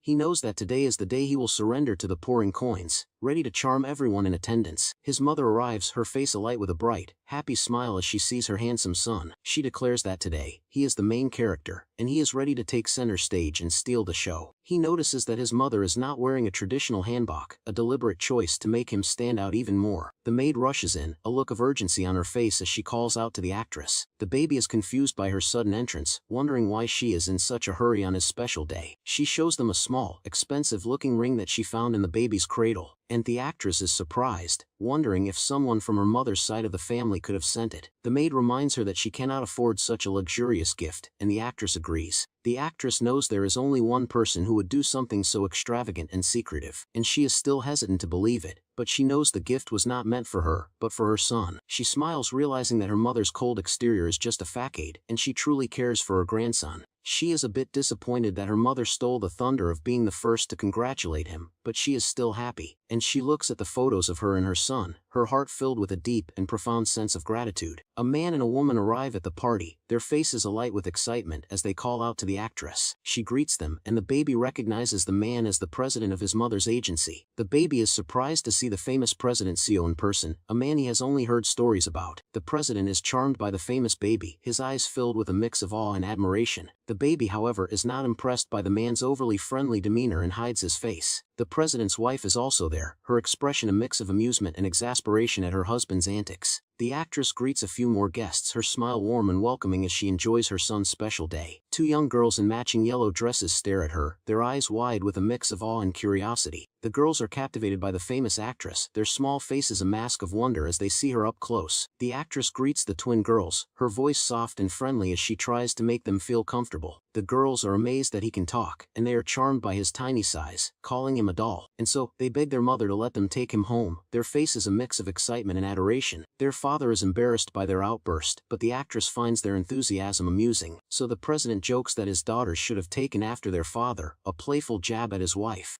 The actress thanks him for preparing the party, and he tells her it is the least he could do for her. She then notices the seating arrangement, seeing a table reserved for the immediate family. She asks the president and his wife to be her relatives for the day, a sweet and impromptu request. The president is overjoyed, declaring himself the baby's uncle and showering him with affection. He is charmed by the baby's cute voice and says that photos do not do him justice, as he is much cuter in person. And the baby is impressed by the president's ability to judge a person, a skill that has served him well in his career. The president is not shy at all, and the baby's friendly demeanor makes him even more endearing. The president is delighted by his cuteness, and the baby earns a massive 100 coins for his efforts. A glamorous woman arrives at the party, a famous fashion designer who will later become a master in her field. The actress waves to her, and the designer's eyes are immediately drawn to the adorable baby in her arms. She is a bit taken aback by his traditional outfit, but she is more impressed by his sparkling sunglasses. So the actress proudly introduces her son, and the designer is amazed that he is not crying in the crowded room. The baby knows he is not a normal baby, and he strikes a pose, ready to charm the famous designer. He points at her, a silent challenge in his eyes as he prepares to win her over with his cuteness. The designer is intrigued, her expression a mix of amusement and curiosity as she studies the confident baby. And the designer admits she never had an interest in children's clothing, but seeing the baby has changed her mind. She is inspired by his cuteness, a newfound passion for children's fashion sparking in her creative mind, and she tells the actress she is going to get some work done before the party starts, her mind already buzzing with ideas. The baby is ecstatic, knowing he has successfully charmed another influential person in the industry. A man approaches and the baby recognizes him as a famous director from his past life, a man he greatly admires. He introduces a young man named Lee Jinwon, a promising new director who has just won an award. The young director is humble and polite, explaining that he is preparing for his first feature film. The actress recognizes him from a short film festival where he won the Best Director award, a huge honor. The baby is shocked, realizing this is the same Lee Jinwon who will become a legendary director in the future. The young director explains that his new film is about a child, and he came to see the baby in person. The baby's eyes light up with excitement, realizing that this is a once-in-a-lifetime opportunity. And so he knows that if this is Lee Jinwon's first feature, it must be the critically acclaimed movie, Boyhood. He greets the director with a cheerful "Hiwo." His baby talk, a mix of excitement and his natural instincts, and so he is a bit embarrassed by his own baby talk, but he continues to charm the young director with his cuteness. The director is surprised that the baby can already talk, and the actress proudly says he is an early talker, and so he mentions that he has heard about the baby, and he is impressed by his advanced development. The baby looks up at the director, his heart filled with a mix of awe and admiration for the future legend. The director's gaze is intense, his eyes filled with a mix of curiosity and a deep, creative passion. The baby can feel the director's artistic energy, a powerful and inspiring force that fills the room. The two of them lock eyes, a silent understanding passing between them as they recognize a conjured spirit. The young director is a bit flustered, his shyness a stark contrast to his confident creative vision, and he is surprised by the actress's request, but he quickly regains his composure and agrees to give her his card. He quickly jots down his number on a piece of paper, his hand a blur of motion as he writes, and so he hands her the paper, telling her that he would like her son to be the star of his first film. The actress and the baby are both stunned by his offer, their minds reeling from the unexpected proposal. She is hesitant, knowing that her son is still so young, but the director is persistent. He tells her that he feels it has to be this child, and he is even willing to change the script to make it work. The baby is overjoyed, realizing that he has just been offered the lead role in a future masterpiece. He declares that his old birthday is meaningless, and from now on, this day will be his new birthday. The host announces that it is time for the main event, the baby's first birthday celebration. The baby claps his hands with excitement, his face alight with a bright, happy smile. A woman in a cute bear mask watches him, her heart filled with a mix of awe and adoration. The audience cheers, their faces a mix of excitement and anticipation for the main event. The host announces that it is time for the jabi, a traditional first birthday fortune-telling ritual. The baby looks at the selection of objects, a mix of confusion and disappointment on his face. He knows he is an actor, and he is unsure of what he is supposed to grab from the random assortment of items, and his mother asks what he will choose, but he is at a loss, his mind a blank as he stares at the objects. He silently tells his mother that there is nothing for him to grab, a sense of panic rising in his chest. He knows he has to grab something, but he is unsure of what to choose, his mind racing with possibilities. He scans the table, his eyes darting from object to object as he tries to make a decision. He has a sudden realization, a brilliant idea forming in his mind as he looks at the table of objects. He knows that in times like these, there is always a way out, a clever solution to any problem. He points his finger, his eyes fixed on a target that is not on the table, but in the audience. He points to the woman in the bear mask, his voice clear and determined as he makes his choice. The woman is surprised, pointing to herself as she asks if he is really choosing her. The actress gently tells him that he cannot pick a person, but he is not to be deterred. He insists that he is not picking a person, his eyes still fixed on the woman in the mask. She takes off her mask a bit confused, and asks if he is talking about the mask she is wearing. She places the mask on the table, and he immediately reaches for it, his small hands grabbing it with a sense of purpose. He hugs the mask tightly, his small face a mask of determination as he makes his choice clear to everyone. The actress is stunned, her mind reeling as she tries to understand the meaning behind his choice. The president and his family are equally surprised, their faces a mix of confusion and awe at the baby's cleverness. The crowd is abuzz with excitement, a mix of shock and admiration for the baby's unconventional choice. The actress is still trying to process what just happened, her mind a whirlwind of thoughts and emotions. The baby knows that this is his path, the path of an actor, and he is ready to embrace it with all his heart. He smiles, a look of pure joy on his face as he declares that he is an actor, and this is his destiny. Later that night, the moon hangs high in the sky, a silent witness to the baby's new beginning. The actress tucks him into bed, her heart filled with a mix of pride and a deep, unconditional love, and she watches him sleep, her eyes filled with a mother's love, a silent promise to always protect him. And she tells the maid that she was worried about something, a new concern now on her mind. She is unsure if constant exposure to the public is a good thing for a child, especially one so young. She knows that if he were to live a normal life, this would not be the right path for him. The maid reminds her that he has already been exposed to the public, and he seems to love the camera. So, the actress says that his first birthday party made her certain of his passion, and she will support his dream. She knows she cannot ignore the clear sign he gave when he grabbed the mask, a symbol of his desire to be an actor. The maid is excited, telling her that he has already received so many business cards and requests for the party DVD. The actress is amazed by his popularity, joking that he is already better at networking than the CEO of her agency, and so, she is still still worried about him getting hurt, but she knows she will be there to protect him. She has spent her whole life in the brutal world of showbiz, and she knows the challenges that lie ahead. 1 month later, 2 men are in her living room, a new opportunity already on the horizon. One of the men introduces himself as the main writer of a popular weekend variety show, Bybee and Me. He explains that they are planning a one-off special and are aiming for a calm, healing atmosphere. The baby is excited, knowing that a variety show is a great way to boost his name recognition. The writer explains that they focus on casting, as it is not feasible to give a baby a script to follow, and he says that he strongly recommended the actress's son for the show, knowing he will generate a lot of buzz. The actress agrees, but she asks that they state his appearance fee will be donated to the nunnery. The baby is overjoyed, knowing this is a great chance to collect coins and get famous at the same time, and he is a bit confused about why they are starting with a variety show instead of an acting role. The writer explains that he thought she would refuse an acting role, as her son is so young, and so he asks her what made her decide to appear on the show, and she explains that she wants to change her public image.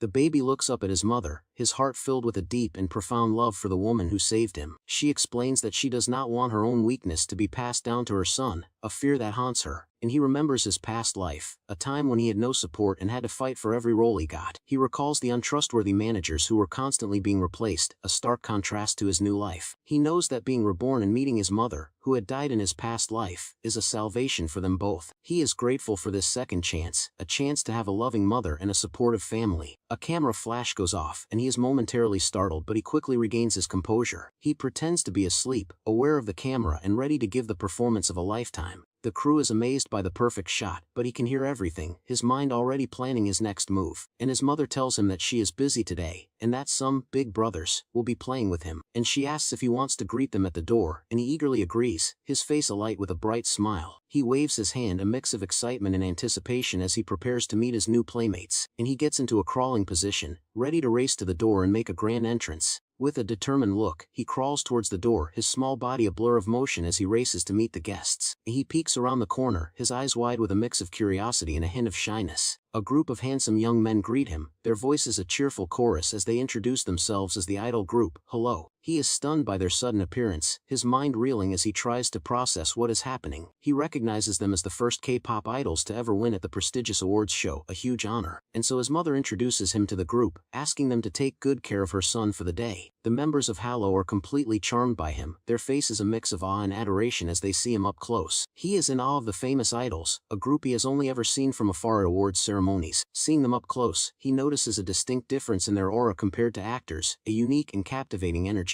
The leader of the group, Hanjin, introduces himself with a warm and friendly smile, his hand outstretched in greeting. The baby waves back a cheerful hello, escaping his lips as he is charmed by the tall and handsome idol. The members of Yahello are stunned, their faces a mix of shock and disbelief as they hear him speak so clearly.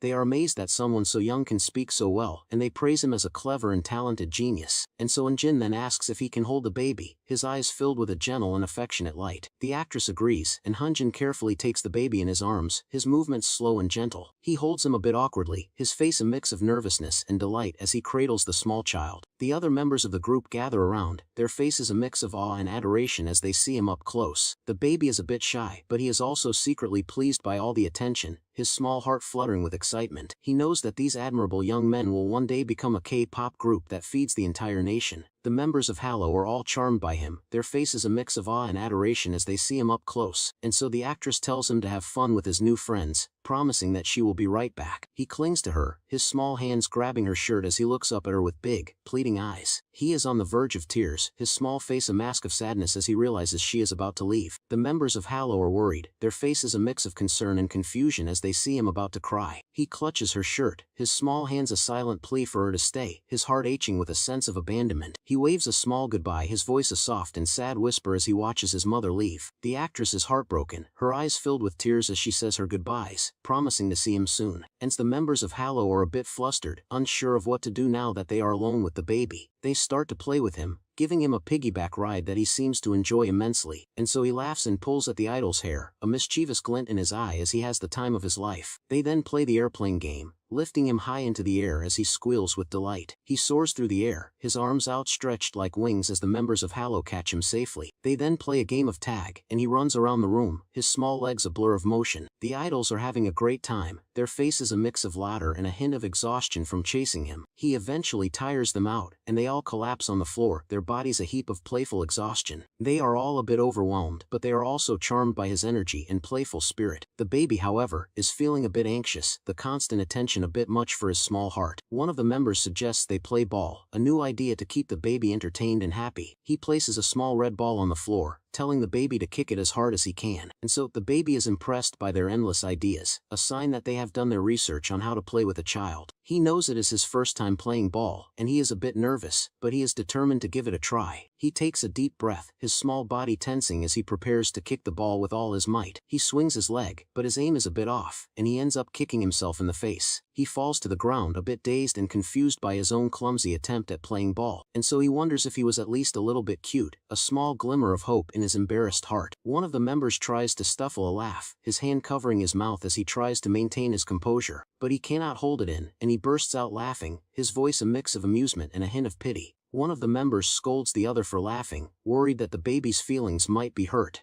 The idol apologizes, explaining that he could not help it because the baby was just too cute. He continues to apologize, his voice soft and gentle as he tries to soothe the baby's hurt feelings. And so, the baby knows that the idols are still new to the industry and do not know how to mind the cameras yet. He gently touches the idol's face, a silent gesture of forgiveness that melts the young man's heart. He then flashes a bright winning smile, his eyes sparkling with a mix of mischief and charm. A notification appears confirming that his smile has earned him a massive 1,000 coins. He is surprised by the huge amount, but he is also pleased that his charm is working so well. The idol is so moved by his gesture that he starts to cry, and the other members tease him for being so emotional. He tells the baby that they should try kicking the ball again, his voice filled with a newfound determination. He helps the baby balance, his hands gentle and supportive as he guides him through the motions. The baby takes a deep breath, his small body tensing as he prepares to kick the ball with all his might. He kicks the ball with surprising force, sending it flying across the room with a powerful whoosh. The idols are amazed by his strength, calling him a little striker, as they cheer him on. He is a bit overwhelmed by all the praise, his small body a bit too short for all the excitement. He falls to the ground a bit clumsy but still full of a playful and energetic spirit. One of the idols catches the ball, his face alight with a bright, happy smile as he prepares to pass it back. He kicks the ball with a powerful and precise motion, sending it soaring through the air.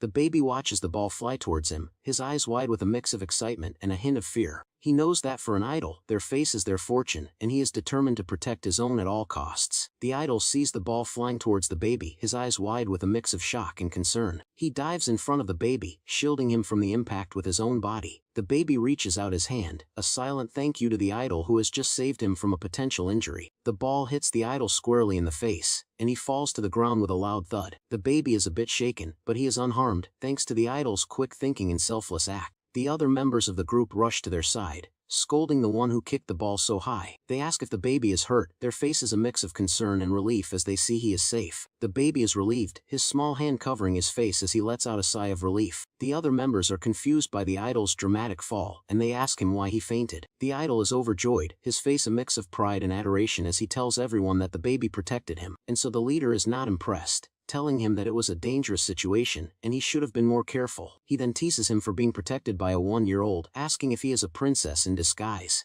The idol is determined to get his revenge, his eyes filled with a playful and mischievous glint. The baby is intrigued by his words, a small whoo escaping his lips as he wonders what will happen next. The other members join in on the fun, playfully punishing the idol for his careless mistake. They tie him up with a jump rope, his hands bound behind his back as he awaits his fate, and his feet are also tied, a comical and humiliating punishment for his reckless behavior. And he is now completely at their mercy, his body a prisoner of their playful revenge. The other members stand over him, their faces a mix of amusement and a hint of pity.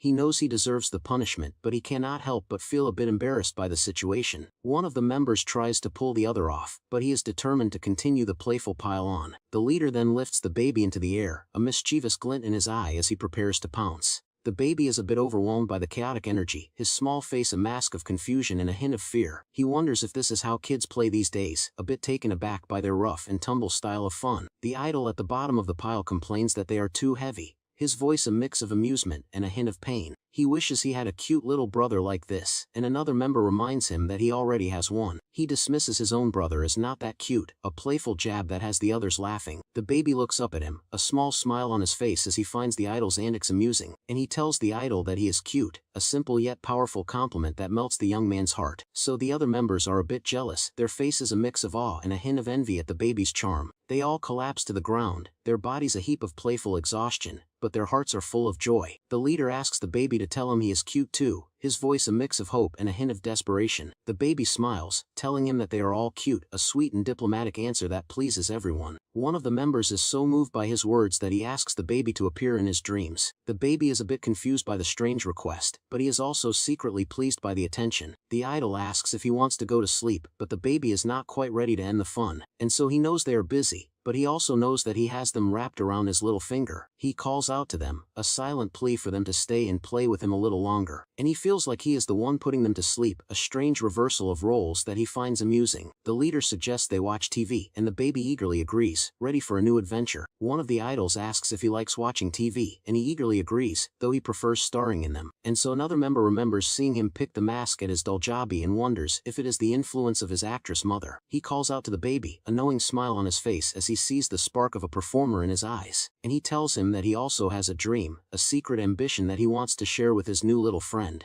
The baby is intrigued, his eyes wide with a mix of curiosity and a hint of admiration for the idol. The idol closes his eyes, a look of pure passion on his face as he reveals his deepest desire. His dream is to go on a world tour, a grand ambitious goal that fills him with a sense of purpose. The baby is confident in their abilities, telling them that they will not just do it, but they will become global superstars. One of the members is a bit discouraged, admitting that English is hard and not everyone sees their efforts. He then collapses onto the table, his voice a mix of exhaustion and a hint of self-pity. The baby gently pats his back, a silent gesture of comfort and encouragement for the disheartened idol. The idol is surprised by his touch, his eyes wide with a mix of shock and a hint of gratitude. The baby clenches his small fists, his voice a mix of determination and a hint of a battle cry. And so the idol is confused by his words, but the baby is determined to cheer him up and boost his confidence. He tells the idol that he is fighting, a simple yet powerful message of support that touches the young man's heart. A notification appears confirming that his encouragement has earned him a massive 3,000 coins. He is amazed by the huge amount, realizing that with 5 members, the coins are rolling in. He is so excited that he throws up a rainbow, a comical and unexpected display of his overwhelming joy. A group of young men stands together, one explaining he learned to make baby food so the child would never go hungry. The 2 men smile proudly as the baby Gangja eats well, seemingly spitting out a rainbow in delight. The variety show becomes a hit, with fans sharing clips online of the group playfully piling on top of each other. More comments pop up, with viewers joking about how the baby is being protected by the group's weakest member, and fans praise the combination of a handsome idol and adorable baby, questioning if a child can really be so cute. The baby is shocked, realizing the variety show is airing in just 3 months and is his only scheduled activity. Meanwhile, a maid informs the actress that her phone has been ringing nonstop, but she admits she is ignoring the calls, and she holds her son, explaining that his appearance on the show is the reason she is suddenly getting casting offers. The maid notes that the actress predicted this, while the woman wonders if her contact information was sold somewhere. With a determined look, she resolves to be selective with her projects, glad that she knows the industry so well. The baby thinks about how thoughtful his mother is, remembering her excellent skill in choosing the right projects. As her phone rings again, she considers how she has to interact with all sorts of people in her profession. She is warned that if she keeps ignoring calls, she might miss out on an important one she has been waiting for. Both mother and son look up in surprise, wondering who the caller could be this time. A glance at the phone screen reveals the caller is PD Lee Jamin, a producer. He is known for a popular medical drama about a teacher and a student who work together as emergency room doctors. The most emotional part of the drama is when the strict teacher character succumbs to an illness and passes away. That scene, where he leaves behind his young son, was so heartbreaking that it moved many viewers to tears. And so on the phone, the producer explains they couldn't find a child actor for the son's role because their first choice got sick. He continues, saying he saw the variety show and noticed that Gangja looked a lot like the actor who played the teacher. The producer on the phone suddenly recalls that the actor who played the teacher was the famous Han Woo-jin. He remembers that Han Woo-jin is the go-to actor whenever they need someone exceptionally handsome for a role. Looking at the baby, he thinks the child looks so much like the actor that he would be perfect as his on-screen son. He explains to the actress that the son is the father's reason for living, so the child actor must be very lovable. And so he excitedly says her son is just like that, wondering aloud if the child is trying to protect someone with his small body. And so the producer quickly assures the actress that he will follow all the guidelines and won't push the young child too hard. She tells him she cannot go to the set but warns him with a menacing look that she is always watching, which startles him. So meanwhile, the baby remembers that he actually worked with this producer in a supporting role during his past life. He knows the producer is a passionate man, but even he backs down in front of his mother, showing her influence. The child smiles, thankful how easy his life is now, unlike his past when he had to run errands just for a cameo. He recalls the drama scene and realizes the child actor's role was only a few seconds long and lacked much impact. The bond between the father and son felt weak because the original child actor got sick and they found no good replacement, and his mother holds him, apologizing for not being able to go, while he wonders how he will guide the acting on set. A few days later, they arrive at a modern, luxurious house for the filming, and so a woman holds the baby at the entrance, but she looks pale and unwell, which makes the child feel concerned. He asks her if she is okay, and she quickly reassures him that she is fine, trying to hide her discomfort, and she points towards an arriving car and says his uncle is here, but the baby can clearly see that she is not well. A man in a flashy green sports car pulls up and enthusiastically calls out the baby's name as he gets out. The child waves hello, realizing that instead of his usual caretaker, it is Seo taking him to the set. Seo takes the baby from the woman's arms, telling her not to worry, and she thanks him for his help, and so woman waves goodbye, and the baby worries about her, thinking she looked like she was in pain earlier, and so he waves back, determined to collect more coins from the filming crew to help her with her health. At the filming set, Seo holds the baby and greets the producer PD Lee Jamin. The producer is startled, asking why the CEO came all the way to the set himself. The CEO jokes that he has to make an effort because he is all that is left at his company, making the baby admire his work ethic. He then proudly lifts the child, presenting him to the waiting producer. The baby gives a bright and cheerful hello, waving at the man in front of him. The producer is momentarily speechless, staring at the adorable child being held up to him. He is completely stunned, repeating how amazing the baby's face is, at a loss for words. CEO holds the child. The producer confirms that what he saw on TV was true. He adds that the baby's bright personality is a plus, and would create great chemistry for the role. The producer turns and excitedly calls out to the main actor, Han Woojin, announcing that his on-screen son has arrived. The baby's eyes sparkle with excitement as he hears the famous actor's name, eagerly looking around for him. A glimpse of a handsome man's profile appears, surrounded by a gentle, glowing light. The actor Han Woojin turns, revealing his striking features and captivating presence. In the drama, his character is a mentor who starts off cold but eventually opens his heart. Woojin walks over and looks at the child in the CEO's arms, asking if this is his son for the drama. He comments on how tragic it is for his character to die leaving behind such a beautiful child. The actor then pats the baby's head, saying he is so pretty he could be a girl, much to the child's annoyance. The baby stays silent, pouting slightly at the actor's comment, clearly not pleased with the comparison. Despite his annoyance, the baby puts on a charming smile and greets the actor brightly. The actor Han Woojin is completely taken aback, looking flustered by the child's advanced behavior, so he asks the producer in disbelief if the baby can really eat and talk, while the child thinks it is only natural. Woojin calls the baby cute, and the producer explains that the child is the son of the famous actress, Ma Soo-jung. At the mention of her name, the actor's expression darkens, a reaction the baby does not fail to notice. The producer pinches the baby's cheek, joking that with such a cute child a 3% viewership rating is guaranteed, and so Woojin then leans in, gently touching the baby's cheek and asking him to take care of the scene. The child grabs the actor's finger to get his attention, trying to introduce himself. He clearly says his name is Gongja, pointing to himself to make sure the actor understands. The actor smiles warmly, repeating the name as he processes the introduction. He then puts the last name and first name together, saying Gongja, finding the combination amusing. The actor suddenly bursts into laughter, unable to contain himself. He continues to laugh, covering his mouth and saying the name is surprisingly fitting. The baby gives the actor a sharp glare, annoyed that a grown man is laughing at a baby's name. The producer tells a director to ensure the child is sent back quickly after the shoot is finished. He then quietly asks Seo to put in a good word for him with the baby's powerful mother, and so, the child stands on the set, wondering if they are just going to start shooting without any instructions for him, and so he is concerned that no one is giving him any direction on what kind of expressions he should make. He overhears the producer saying that as long as the actor holds him and he does not cry, everything will be fine. The baby realizes they have no expectations for his acting, seeing him only as a baby who just started babbling. The baby knows he must take matters into his own hands, even if no one expects him to act. Just then, the actor, Han Woojin, smiles and calls for him to come over. He realizes that the success of the scene depends on his chemistry with his co-star. Determined, he opens his arms and asks the handsome actor to give him a hug. As the actor kneels, the baby walks towards him, wishing he could just be a clueless child in moments like these. He recalls that Han Woojin is a popular actor with a good reputation for being easy to work with. The actor suddenly lifts him up and starts swinging him around, making the baby feel dizzy. And despite the motion sickness, he decides to act as excited as possible, and the actor asks if he is having fun.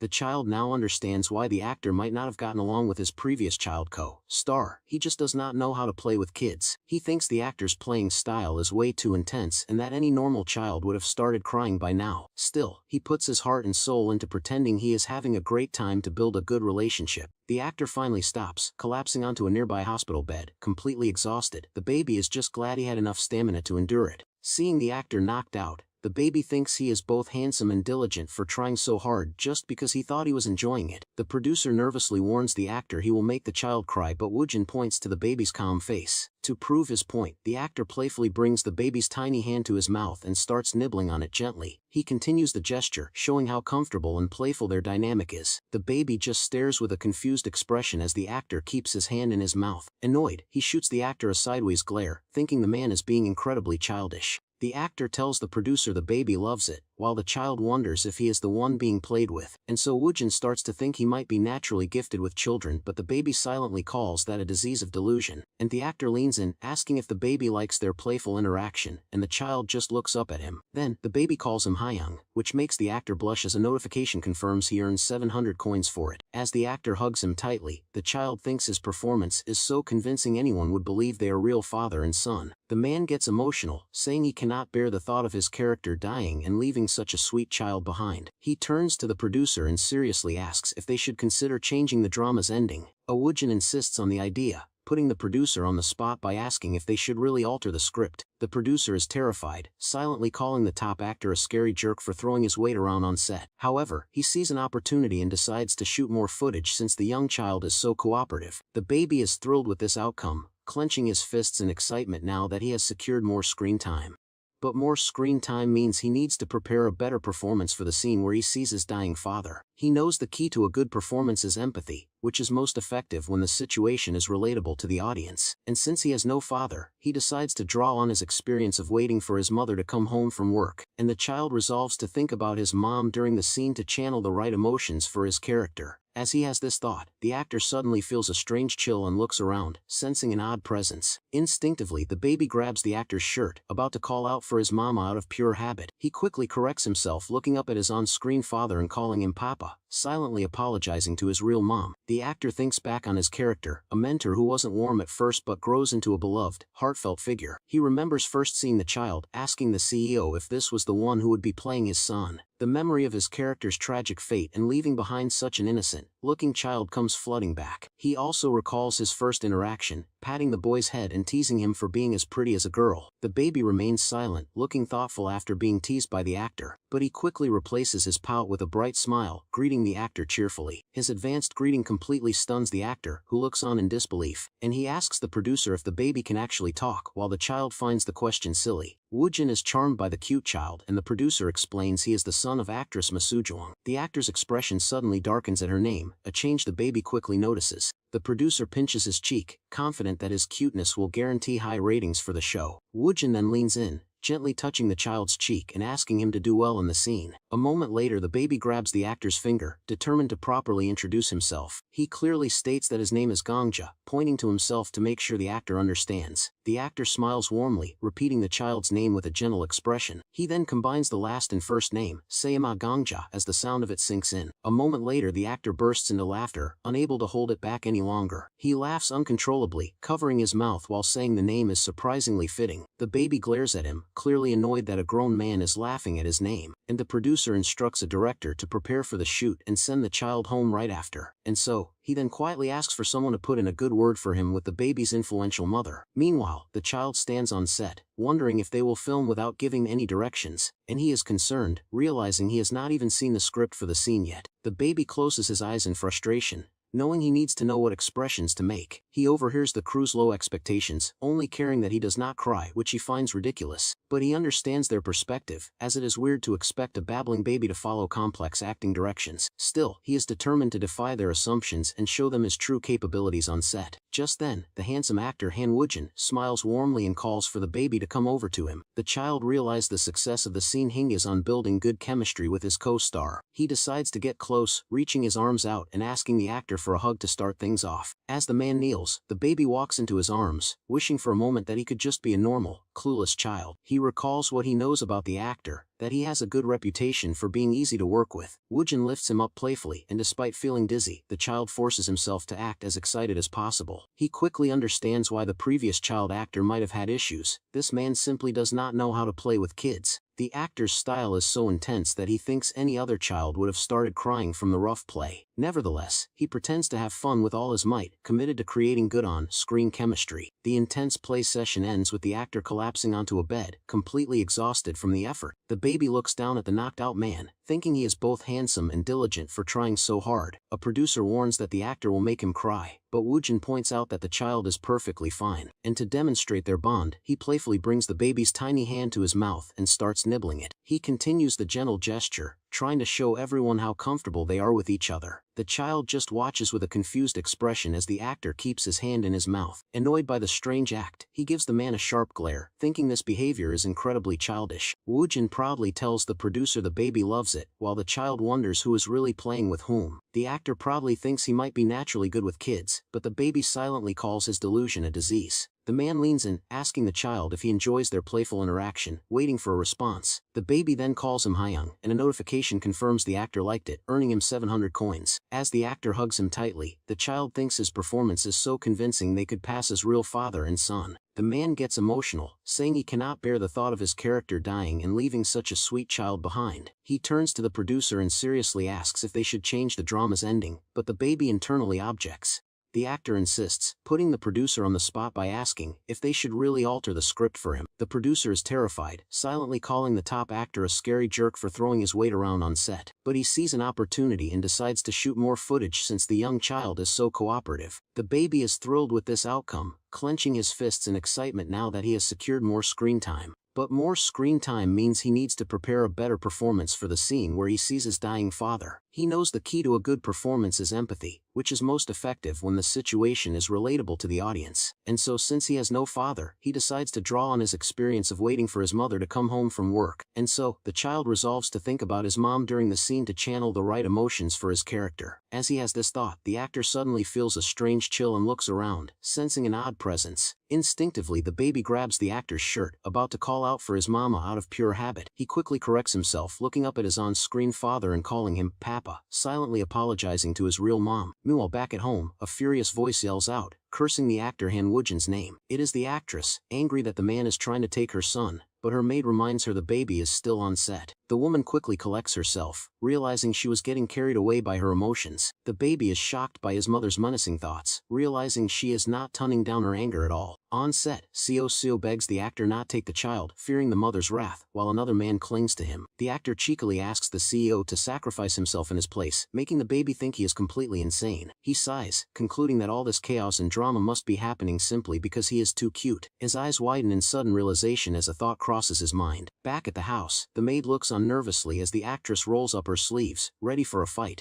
The baby thinks to himself that he knew this was bound to happen eventually. He recalls that his on-set performance managed to earn him a large number of coins from the actor Han Woojin. A wave of panic washes over him as he processes the situation in the passage of time. And 4 months have passed since the filming started, and he is now eating solid food. He has grown significantly, now able to hold his own spoon and eat by himself. The maid watches him, noting that he has moved beyond babbling and can now form proper sentences. His little feet take steady steps across the floor, showing his new mobility. The young child now walks confidently, having finally broken his 10-step walking jinx. He happily runs around the kitchen after his meal, and the maid asks if he is already done eating. She praises him for eating so well, promising he will grow up to be big and tall. And so the baby remembers that the housekeeper had refused to go to the hospital, so his mother had to force her. Her 4-month absence cost a lot of coins, indicating her health was very poor, making him feel regretful. Suddenly, a door opens and a voice calls out in surprise at the sight before her. The child waves happily, greeting his grandmother and assuring her that he has not forgotten about her. The grandmother dismisses the maid, telling her she can leave, and the woman bows in understanding before departing, and she then turns her attention to the baby in her arms, starting to speak to him with a serious expression. The older woman holds him close, informing him that his name was brought up during her breakfast meeting that morning. He looks up at her, suspecting that any discussion about an adopted child at such a formal meeting was likely not positive, and she confirms his fears, telling him they dared to ask how long she planned on keeping him, which has clearly soured her mood. The woman holds him even tighter, and he senses that despite her anger, she is not going to abandon him just yet. She then complains about her daughter's recent actions, calling them useless and criticizing her for spending money on a servant. Her harsh words continue, questioning the point of paying for a servant's recovery when hiring a new one would be cheaper. Hearing this, the baby gets angry and starts hitting his grandmother's shoulder, much to her surprise. Meanwhile, back at the actress's home, a hand slams down forcefully on a table in frustration, and Seo tells the actress that parents have much to consider when their child is exceptional, seemingly defending her anger. The woman lies on the couch, stressed about the actor demanding her son and the CEO's recent behavior. Her companion reveals that the producer already wants to cast the boy in his next project and asks if she was bragging about him. The CEO shows her a trending highlight video from the drama, insisting they need to make the young master a famous actor. He questions why she is not accepting more work for her son, mentioning the many commercial offers they have received. She explains they do not need the money and are donating all of his appearance fees from the drama. The actress states firmly that her son is barely 2 years old and she refuses to let him be overwhelmed by work. News reports praise the drama's high ratings, highlighting the baby's cute performance and his amazing on-screen chemistry.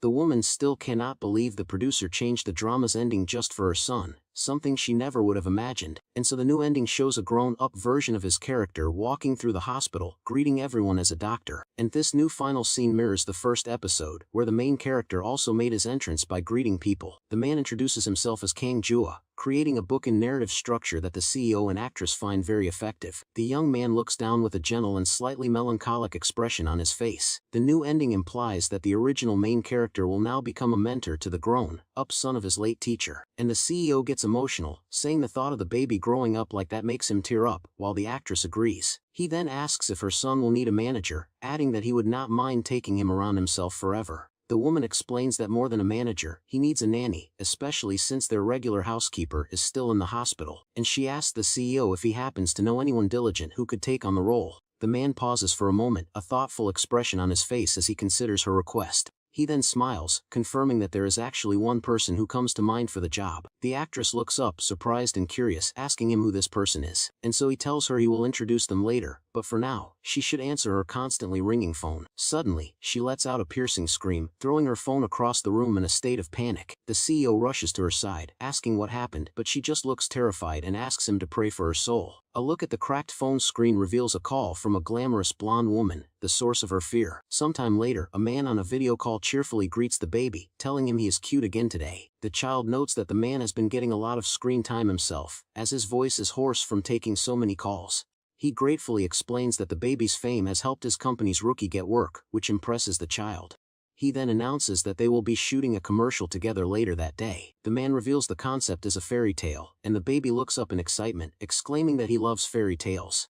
The man playfully squishes the baby's cheeks, announcing he will be the rabbit in the storybook, and the child cheers. And he also mentions that an interview crew is coming to the set that day, which surprises the young child. So, the baby's eyes sparkle with excitement at the thought of being interviewed. Later, he arrives at the commercial shoot, his little feet dangling as he is carried by an adult. A group of staff members with glowing red eyes stare at him intently as he is brought in. They are all captivated by his cuteness, commenting on how much he has already grown. Notifications pop up, confirming he has earned coins from the staff members who are delighted by his looks. One person comments that he is in a league of his own compared to other child models they have seen. A director explains that an entertainment show is filming the shoot, which is a first for a kid's clothing commercial. The child smiles, knowing that with a face like his, the extra attention is well worth it. So a staff member admits she was worried the designer's clothes would be old-fashioned, but she thinks they will suit him well. The baby stands proudly ready for the shoot, and the director chuckles, saying he is counting on him. However, the child's smile fades when he sees the fairy tale outfit, a formal, princely suit, and the CEO notices his expression and asks if he is uncomfortable, though he looks more worried than the child. And so the baby knows his mother was hesitant about this commercial but could not refuse because of the famous designer. The director then instructs him to sit in a large, ornate chair, which the child recognizes as a throne, and he is then told to turn his head from side to side, and he is relieved to finally be getting some acting direction. The director tells him to look back at the camera and smile as if he is seeing a new toy. The child processes the instructions, clarifying that he needs to look around and then smile at the camera. As he sits on the throne, moved that the director is giving him directions himself now that the media knows he can communicate, and the camera rolls as the director calls for the scene to start, putting everyone on standby. On cue, the baby looks from side to side, remembering his instruction to smile brightly. He channels the feeling of seeing something intriguing and fun, his eyes wide with curiosity. In his mind, he summons the same look he gets when he meets a master director with a masterpiece script. He then breaks into a brilliant, joyful smile, his arms wide open in pure delight, and the director immediately calls cut. The crew is stunned, asking if the director really just called cut after a single take. Then the man is ecstatic, praising the baby's sparkling performance and drooling with excitement, and the child smiles smugly, thinking about the expression he used when he met a famous director at his first birthday party. The director is amazed, admitting he rarely ever gets a perfect one-take shot like that and decides to move on. The next scene features a pair of long, pink rabbit ears peeking out from behind a corner, and so a soft fluffy bunny tail is then shown hinting at the baby's adorable new costume. He appears in a full pink bunny suit, hugging a stuffed rabbit and surrounded by flowers. The crew is once again stunned into silence, and the director asks if they should start shooting immediately. The cameras roll again as the next scene begins, capturing the new setup. The baby in his bunny costume peeks out from behind some green bushes with his long ears perked up. He then pops out with a bright smile, playfully adjusting his bunny ears for the camera. One of his eyes is seen peeking through the leaves, creating a sense of playful hide and seek. He jumps out from the bushes, arms outstretched in a joyful expression, and the scene is a success. The crew members are so captivated by his cuteness that they start to make excited noises, trying to contain themselves. A camerawoman holds her equipment, completely focused on capturing every adorable moment of the shoot. The director stands with a cameraman, a serious expression on his face as he observes the set. An interview crew from Entertainment Stroll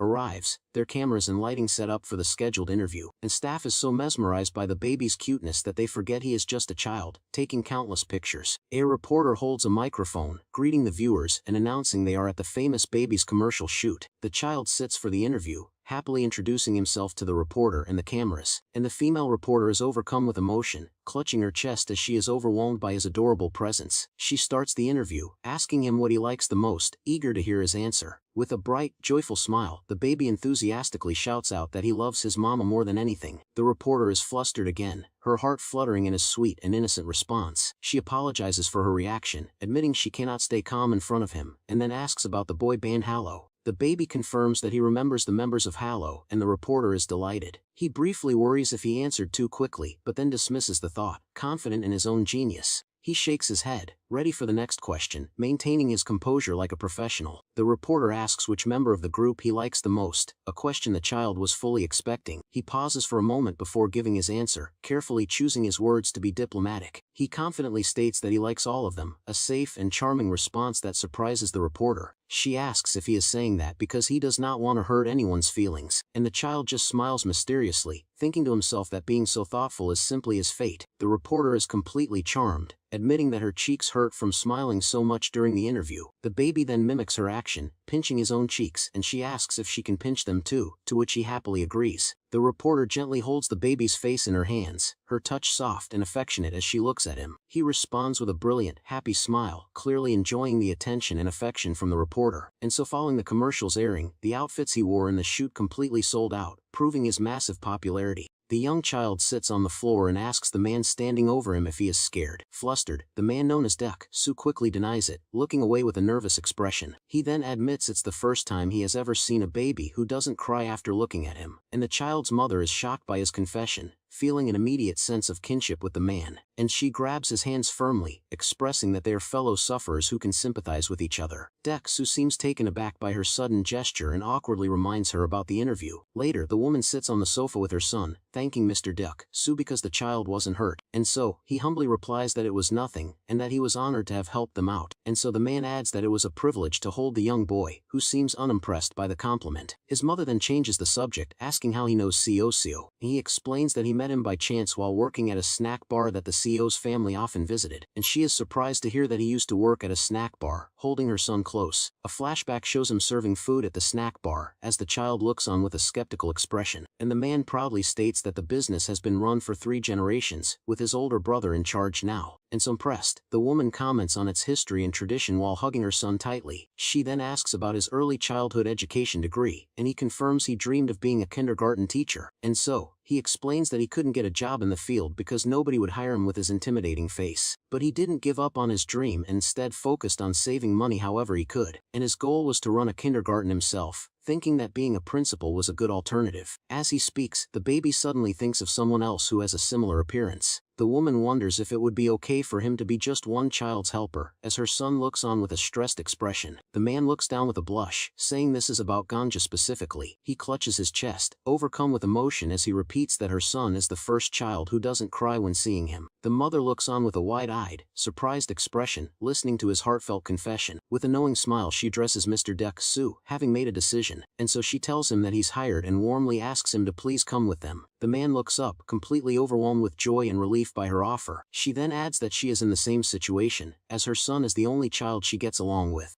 He is surprised to hear this, admitting he thought children just didn't like strangers in general. The woman explains that since her son is a child actor, he would need to accompany him to filming sets.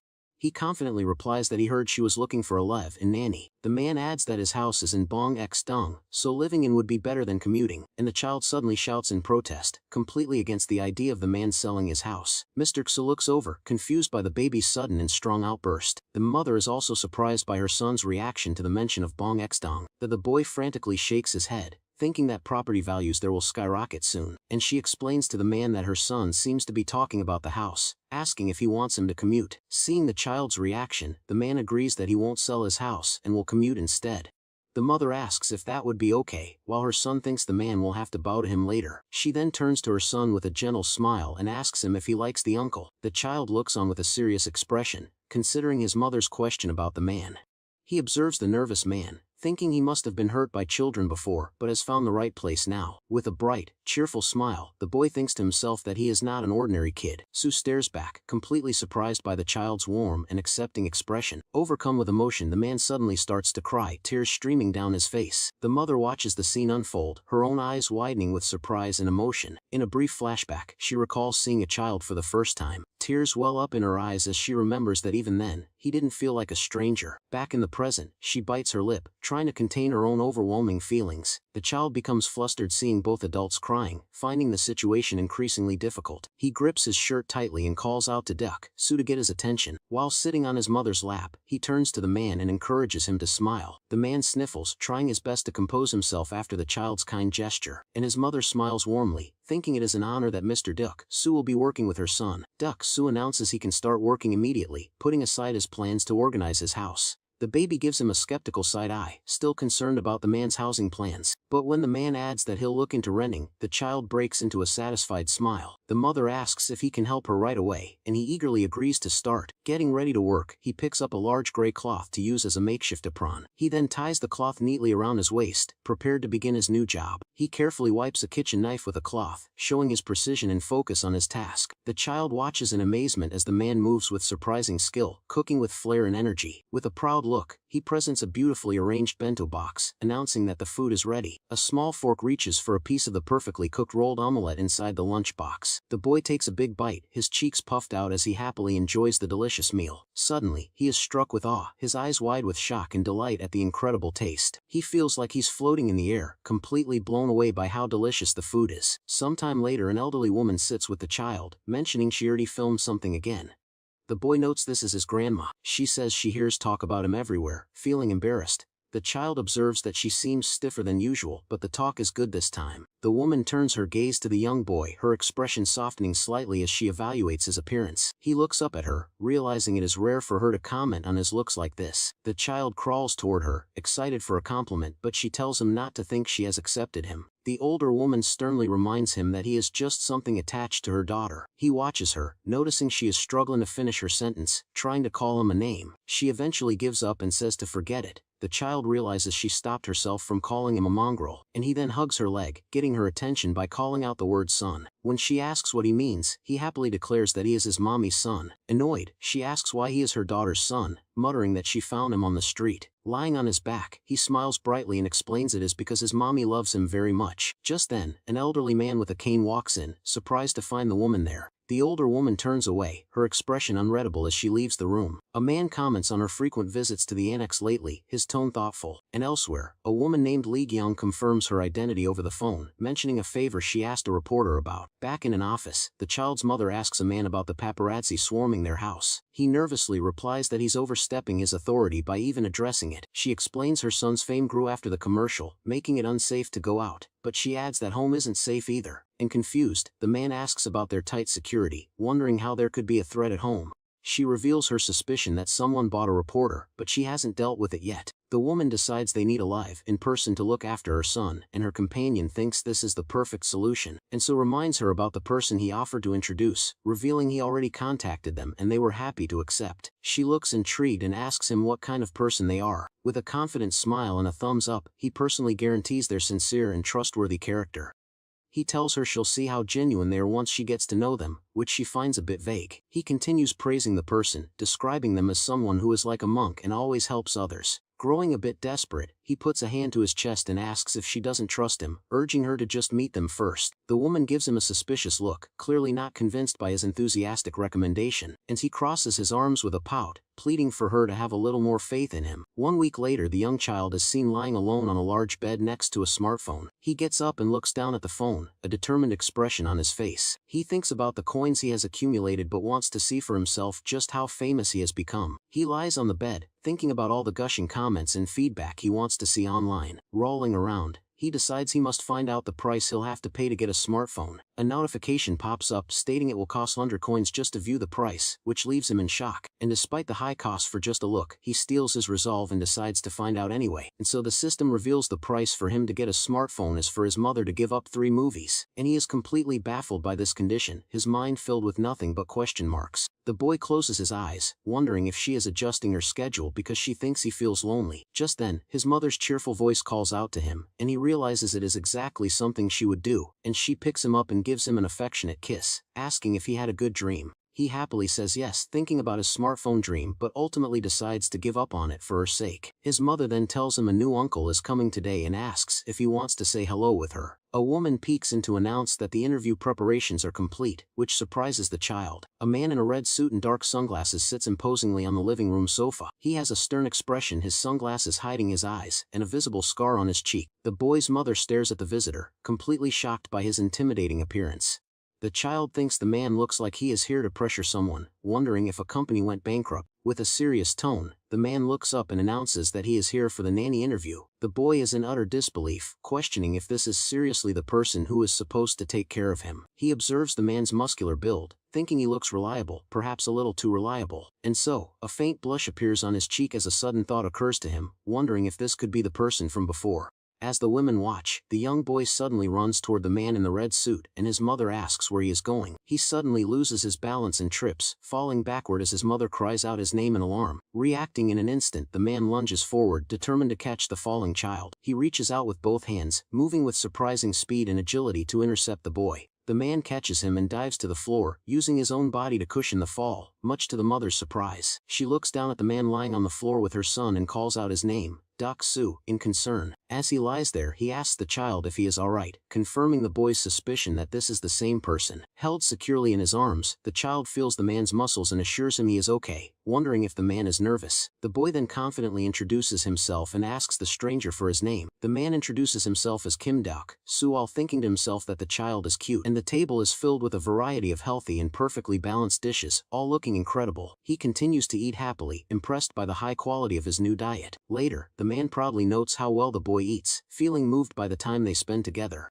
The narrator explains his mother hired the nanny because she saw her own struggles reflected in him. The nanny mentions that someone from the movie industry is visiting, so they should prepare after eating. The news comes as a shock to the young boy, who immediately drops his fork onto the floor. He looks up in a panic, his mouth open as he asks who is coming to visit them. Without waiting for an answer, he starts rapidly shoveling the rest of his food into his mouth. He even lifts the entire plate to his face to make sure he finishes every last bite. After a moment, he slams the now empty plate down on the table, finished with his meal. He then calls out to his nanny, gesturing that it is time to brush his teeth. A young man with brown hair arrives, thinking the boy has grown a lot but is still just as beautiful. The visitor kneels down, asking if the child remembers him, and the boy runs to him happily. He gives the man a big hug, calling him Director Lee Jin-hwan, much to the nanny's displeasure. The director holds up a script, officially announcing that he wants to cast the young boy in his first work. He explains that it is his debut film, which he has been preparing for a long time but got delayed. The nanny looks at the director's business card, philosophically stating that life is about direction, not speed. The director is confused by the seemingly random comment, not understanding what he means. Holding the child protectively, the nanny asks why he wants to cast their boy specifically, and so the director passionately explains that he felt an instant connection and that the movie must have him. He then reveals that a famous actor, Han Woo-jin, has agreed to join the project if the boy is cast.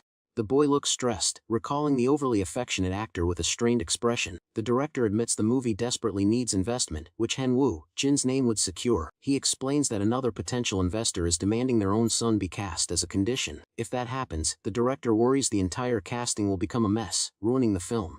The boy remembers this movie was criticized for its acting and thinks he could solve that problem. The nanny turns to the young child, gently asking for his opinion on the movie offer. The director leans in close, pleading with the boy, who thinks this is too much pressure for a 2-year-old. The child recalls that while this film failed, the director later became a huge success. The nanny mentions he glanced at the script and is concerned about some potentially scary scenes. The director reassures them that they have arranged for psychological care, surprising the nanny. The boy thinks about setting a new, better standard for how child actors are treated in the industry. So filled with determination, he tugs on his nanny's shirt and declares that he wants to do it. With a bright, happy smile, he confirms his decision to take the role, ready for the challenge. The nanny and the director stare at each other, both looking equally surprised by the boy's decision. Their surprised expressions continue, both men clearly processing the unexpected turn of events. With a serious look, the nanny adds one final condition, demanding that the boy's nap time is guaranteed. On the day of the filming, the nanny arrives carrying the young child, both looking professional and ready. The film crew, including the director, excitedly announces that the child actor has finally arrived on set. The director and his assistant are overjoyed, welcoming the boy as their savior sent from heaven. He puts the child down, who understands that the enthusiastic welcome is thanks to the top actor joining the cast. The director kneels, asking the boy to take care of them and do what he says, ensuring a smooth filming process. And so he then explains the first scene, telling the child that he will be acting with his grandmother. The director reassures him that even if the actress seems scary, she is only pretending to be angry for the scene. The boy wonders who will play the grandmother, speculating that the casting has changed with the new star power. The director turns and calls out to an older woman, introducing her to the young child actor. The boy looks up, his eyes widening slightly as he sees his co-star for the very first time. A woman with light purple hair and a stern expression asks if this is the child actor for the protagonist. A faint blush appears on the boy's cheeks as he continues to look up at the veteran actress, and she studies him for a moment, her expression thoughtful as she comments that he seems too young for the part. Later, during a meal break, the cast and crew line up to get food from a buffet. The actress calls out to a young man named Joe, telling him to come and eat with them, and he smiles politely and rubs the back of his neck, explaining that he is an extra without a meal ticket. She looks at him sternly, reminding him that he acted in the scene too and deserves to eat, and she tells the young extra not to discriminate based on roles. The veteran actress adds that all actors appearing in one project are the same. After that, her expression softens as she turns to the young boy. With a kind smile, she asks if he is Sujong's son, Gangja. The child looks up in complete surprise, a blush on his cheeks. He recognizes her as the famous actress, Teacher Yoon Jong-hyun. The narrator introduces Teacher Yoon Jong-hyun, a veteran actress who has worked consistently in the industry for decades. And so, the young boy thinks about how well she took care of him.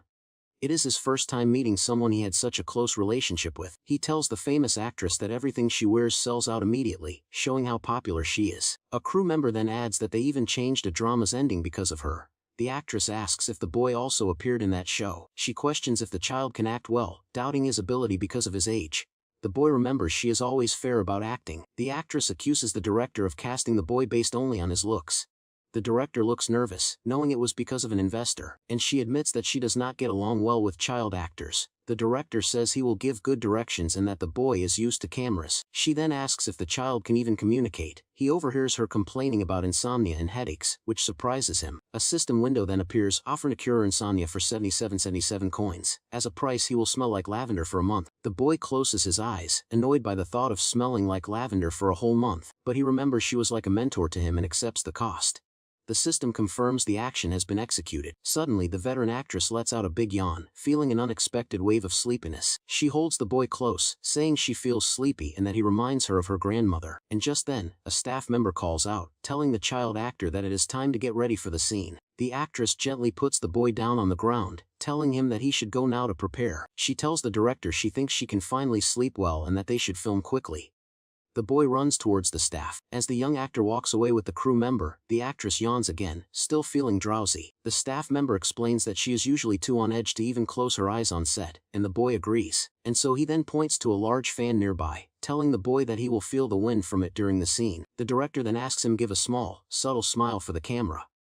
The young actor wonders what a small smile looks like. The director demonstrates the expression he wants, showing him exactly how to give a subtle, gentle smile. The child actor immediately mimics the look, asking with a slight smile if he did it correctly. Impressed, the director praises him for being so smart and getting it right on the first try. The movie is a fantasy story about a protagonist who can see red threads of connection on people's wrists, and so the boy is playing the child version of this protagonist, the one with the ability to see the threads. He knows the director will become a legend, and wonders if this movie's success will alter the future. With the camera pointed at the sky and the set prepared, the director calls for everyone to get ready. He then yells action, and the large industrial fan whirs to life, sending a strong breeze across the set. The young boy sits perfectly still, his expression calm as the wind gently blows through his hair. He gazes up towards the sky, fully immersed in his character's quiet and contemplative moment. A slight, peaceful smile forms on his face as he looks up, his eyes reflecting the bright daylight. So the director immediately calls cut, telling the crew that the take was good and they got the shot. And the child actor seems surprised, thinking to himself that the scene was over very quickly. Staring in shock, the director wonders aloud if he directed the scene well to get such a perfect result. And so, the boy internally corrects him, thinking that it was his own great acting that made the scene work so well. And the director admits he was about to give up on expressing such difficult emotions, but the boy nailed it. That the crew praises the amazing cinematography and asks for another bust shot, telling the boy to do the same thing. And so later, the director discusses the script with the veteran actress, confirming that the next scene is with her.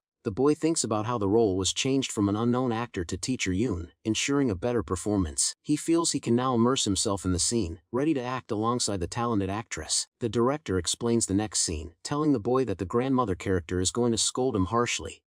The boy remembers this part, and he kneels down, reassuring the child that the actress is not really angry, and the young actor confirms that he understands. But the veteran actress questions if the kid can even grasp the concept. The director quickly defends him, saying he is very smart. She gives a slight, skeptical smile. The boy senses that she still does not seem to trust his acting abilities. The director then picks him up, telling him it is okay to be scared and cry when she grabs his shoulders. The boy seems surprised by this direction. With a menacing look, the actress adds that if he does not cry, she can make it scarier to force him. Both the director and the boy look intimidated. The young actor thinks the previous child actor must have been unskilled. He also notes that many parts of the scene have changed from what he knew. A crew member announces they are ready to film. The director looks nervous as he tells the boy it is time to start the scene. The actress thinks about how sleepy she is and her need to rest after this. The boy feels a bit guilty, knowing he is the cause of her drowsiness. As the scene begins, her hand firmly grips his small shoulder, immediately setting an intense tone. She kneels in front of him, her expression severe as she warns him that he must not speak a single word. Leaning in close, her voice rises as she angrily commands him to shut his mouth right now. Her eyes are filled with a frightening intensity, glaring at him with pure, unadulterated anger for the scene. The boy's eyes widen in genuine shock. He thinks to himself that this is actually very scary. The actress's fierce expression remains as she repeats the line, her voice sharp and commanding. The intensity in her eyes does not waver, keeping the frightening atmosphere of the scene at its peak. A bead of sweat drips down his face as he stares back, his expression frozen in genuine fear. His lip begins to tremble, his entire body shaking slightly from the powerful performance. Overwhelmed by the intensity, the boy's head slowly drops down, completely silent and still. The actress looks down at him, her stern expression softening slightly as she waits for his next reaction. As he looks down, a single tear falls, followed by more, showing his genuine emotional reaction to the scene. The actress watches him, her stern character facade still in place as the boy begins to sob quietly in front of her. With tears streaming down his face, the director finally yells cut, signaling the end of the powerful take. Instantly breaking character, the actress pulls the boy into a comforting hug, gently stroking his head. He buries his face in her shoulder, letting out a small sniffle as she holds him close. After the intense scene, the director rushes over, his voice filled with concern as he asks if the young actor is okay. The boy continues to tremble, clutching her shirt tightly. The director thinks he must have been very startled. She gently pulls back to look at him, asking if he is alright, and if she heard him when she gripped his shoulder. He shakes his head no, taking a calming breath. He feels relieved that the intense scene is finally over. She smiles, saying it was worthwhile, even though her arms are stiff. The boy thinks she is very meticulous. The director praises his performance, saying they captured a more immersive scene because of his tears.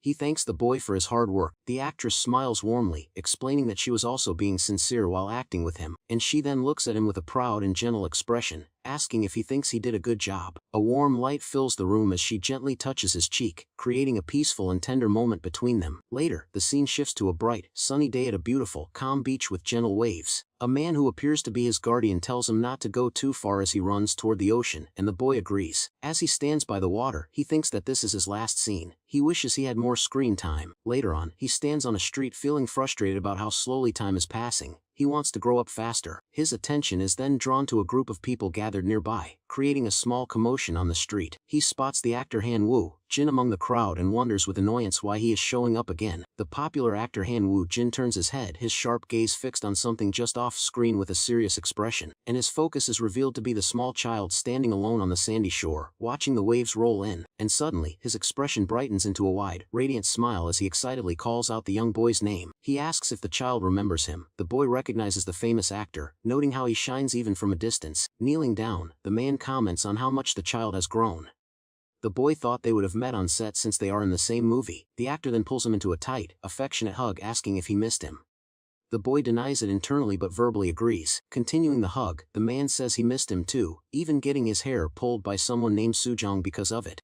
He recalls Sujong pulling his hair, demanding to see the child. The man thinks he should take care of him instead, believing the boy likes him. The veteran actress approaches, asking why he is here when he is not filming. He playfully tosses the boy into the air. He greets the actress politely. She sternly tells him not to play so roughly with the child, warning that he will get dizzy. The actor holds the boy close again, explaining that he agreed to the movie hoping to see him often but this is their first meeting. This revelation shocks the actress, who asks in disbelief if he really joined because of the boy and not for the appearance fee. He smiles sweetly, admitting he only asked for transportation and meal expenses. The boy quietly wonders if he is not busy, and so the actor then holds the child up, declaring he wants to stake his claim on the adult role of his character, saying they look alike. The actress immediately hits him on the back, calling him a fool for saying such things.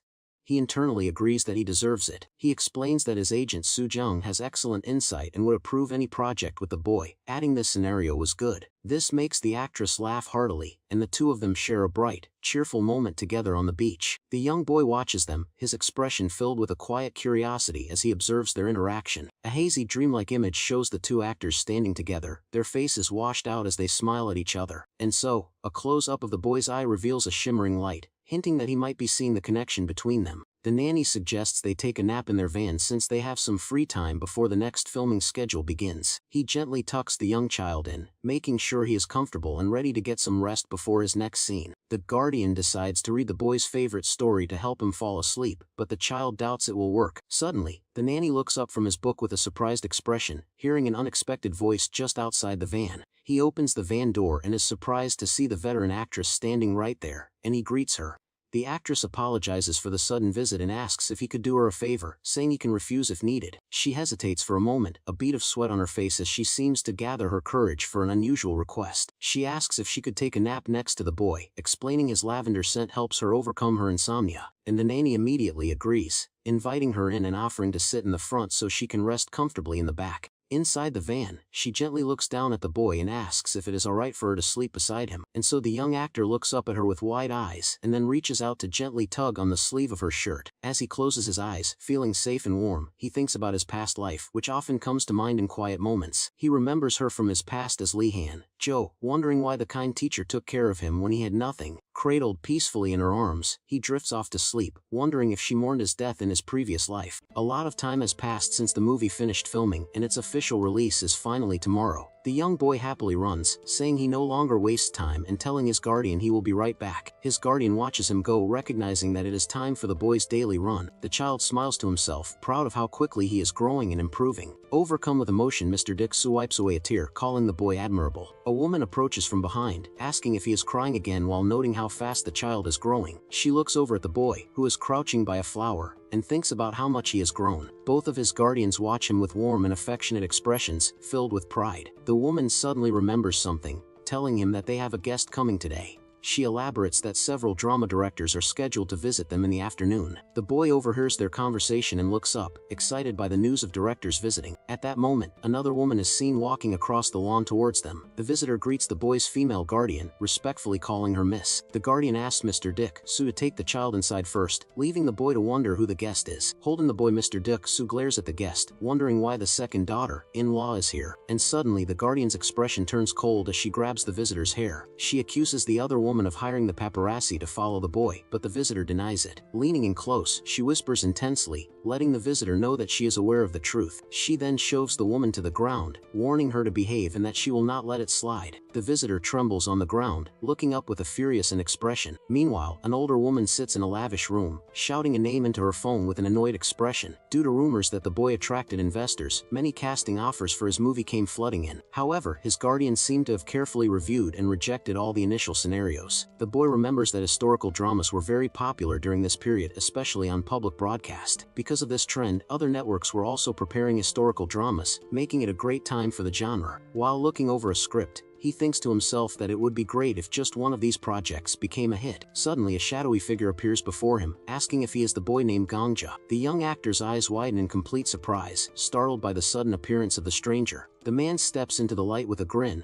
saying he recognized the child at a glance and offers a greeting. He then introduces himself with a warm smile, stating that he is producer-director Kim Ji-duk. The boy's expression immediately darkens as he recognizes the name, a cold look filling his eyes. He remembers the director from his past life as the man who overworked him so much his knees ached whenever it rained. The producer was famous for his demanding nature and forced filming marches, even for actors filling in as replacements. The young actor blushes with anger, recalling how the man had once edited him out completely and vows to fix his habits this time. The director pats his head, offering a friendly greeting, but the boy just glares up at him with annoyance. In response to the touch, the child immediately rolls away across the floor, avoiding him entirely. The man watches in confusion as the boy sits with his back turned, wondering if he dislikes strangers. And just then, his guardian enters the room and the director asks her why the child is avoiding him, and she sits down with the boy on her lap, telling the director that she has heard about the project he is offering. And the director gets straight to the point, saying the drama is called Seosin Ballad, and he wants to cast the boy as the main character's younger sibling. The boy is immediately disgusted, thinking to himself that both the director and the proposed project are terrible. He remembers that Seosin Ballad was a tragic story that became successful, but its cruel depictions led to mixed reviews. The drama's plot centered on a protagonist who turns dark after he is forced to watch his younger sibling burn to death. Horrified by the realization, the young actor internally screams that he absolutely does not want to play that role. The director continues, explaining it is a very important role that would suit the boy well, but the child is still shocked. The producer then tries to tempt them with promises of many commercial deals, adding that they all need to make a living. The young actor closes his eyes, completely unimpressed by the director's desperate persuasion tactics. He sits on his guardian's lap with his arms crossed, sarcastically thinking about how easy it is to show his disapproval, and his guardian listens patiently before letting out a soft sigh, having come to a decision. With a calm and steady voice, she informs the director that she will decline the offer, surprising the boy. The director is stunned by her refusal, but she firmly explains that she does not believe the role is a good fit for the child. Her expression then turns cold and her eyes glow with intensity as she firmly tells him to leave now. He stands up in protest, arguing that her decision is different from what they had discussed earlier. She calmly replies that her previous interest was before receiving the scenario, and his words today convinced her to refuse. The director's face contorts with anger as he shouts her name, unable to believe he is being dismissed. At that moment, Mr. Dick Soo appears behind him, his expression cold and imposing. The other guardian steps forward, standing protectively before the director, and once again tells him to leave. Intimidated, the producer backs away while shouting a vague threat, telling her to just wait and see. 59 She responds with a confident smirk, agreeing that they should indeed wait and see. Mr. Dick Soo offers to escort the man out, who complains about the crazy family as he is led away. The boy waves a dismissive goodbye to the director, thinking he hopes they never meet again. So Mr. D asks if he should go after the man, but the guardian tells him to let it go, certain his threats are empty. And she then smiles with amusement, thinking it would be entertaining if he runs into the next visitor on his way out. The young actor looks up at his guardian with a soft, admiring expression on his face. He feels a wave of gratitude, thinking he is glad she is the one looking after him as she gently pats his head. And the child then recalls another visitor is expected and tries to remember which projects were made around the same time. His eyes widen in sudden realization as a thought crosses his mind, hoping he is wrong. Just then, a gentle voice calls out as a hand comes into view, resting on a person's head, and a friendly young man with glasses appears, playfully asking if he will be kicked out like the previous director. The boy immediately recognizes the new arrival as San Woo-young Jae, a production director from the broadcasting station. His guardian greets the new director with a warm smile, telling him she was waiting for him. The child notices her friendly tone, realizing the atmosphere is completely different than before. The man smiles and reintroduces himself as San Woo-young Jae, reminding her they spoke previously. He looks around with a friendly expression, commenting on how spacious and nice their house is, and the director maintains a cheerful and approachable demeanor as he speaks with the boy's guardian. Internally, the young actor is ecstatic, seeing this as an unexpected gift to meet a future director. The new visitor seems a bit surprised, noticing the child staring at him with an intense expression. The boy sees this as a perfect opportunity to get on the director's good side and quickly rushes forward. He bows deeply and politely introduces himself, stating that his name is Gangja. The director looks down at him, surprised and charmed by the boy's formal and polite greeting. The director pats his head, praising his politeness, while the boy secretly revels in the attention. Kneeling down, the man looks at the child and says he understands now why the scenes pass by so easily with him around, and his eyes shine with excitement as he realizes the boy is the perfect fit for the role of Lee Yoon. The boy recalls that the drama was a historical piece about love and the triumph of good over evil. It featured amazing action sequences and cinematography, but it also became hugely popular in the Middle East. Thinking about the character of Lee Yoon, the boy remembers his specific role in the story. The character was the son of the female lead and served as the only connection between the two main protagonists, so the director looks at him with a satisfied expression,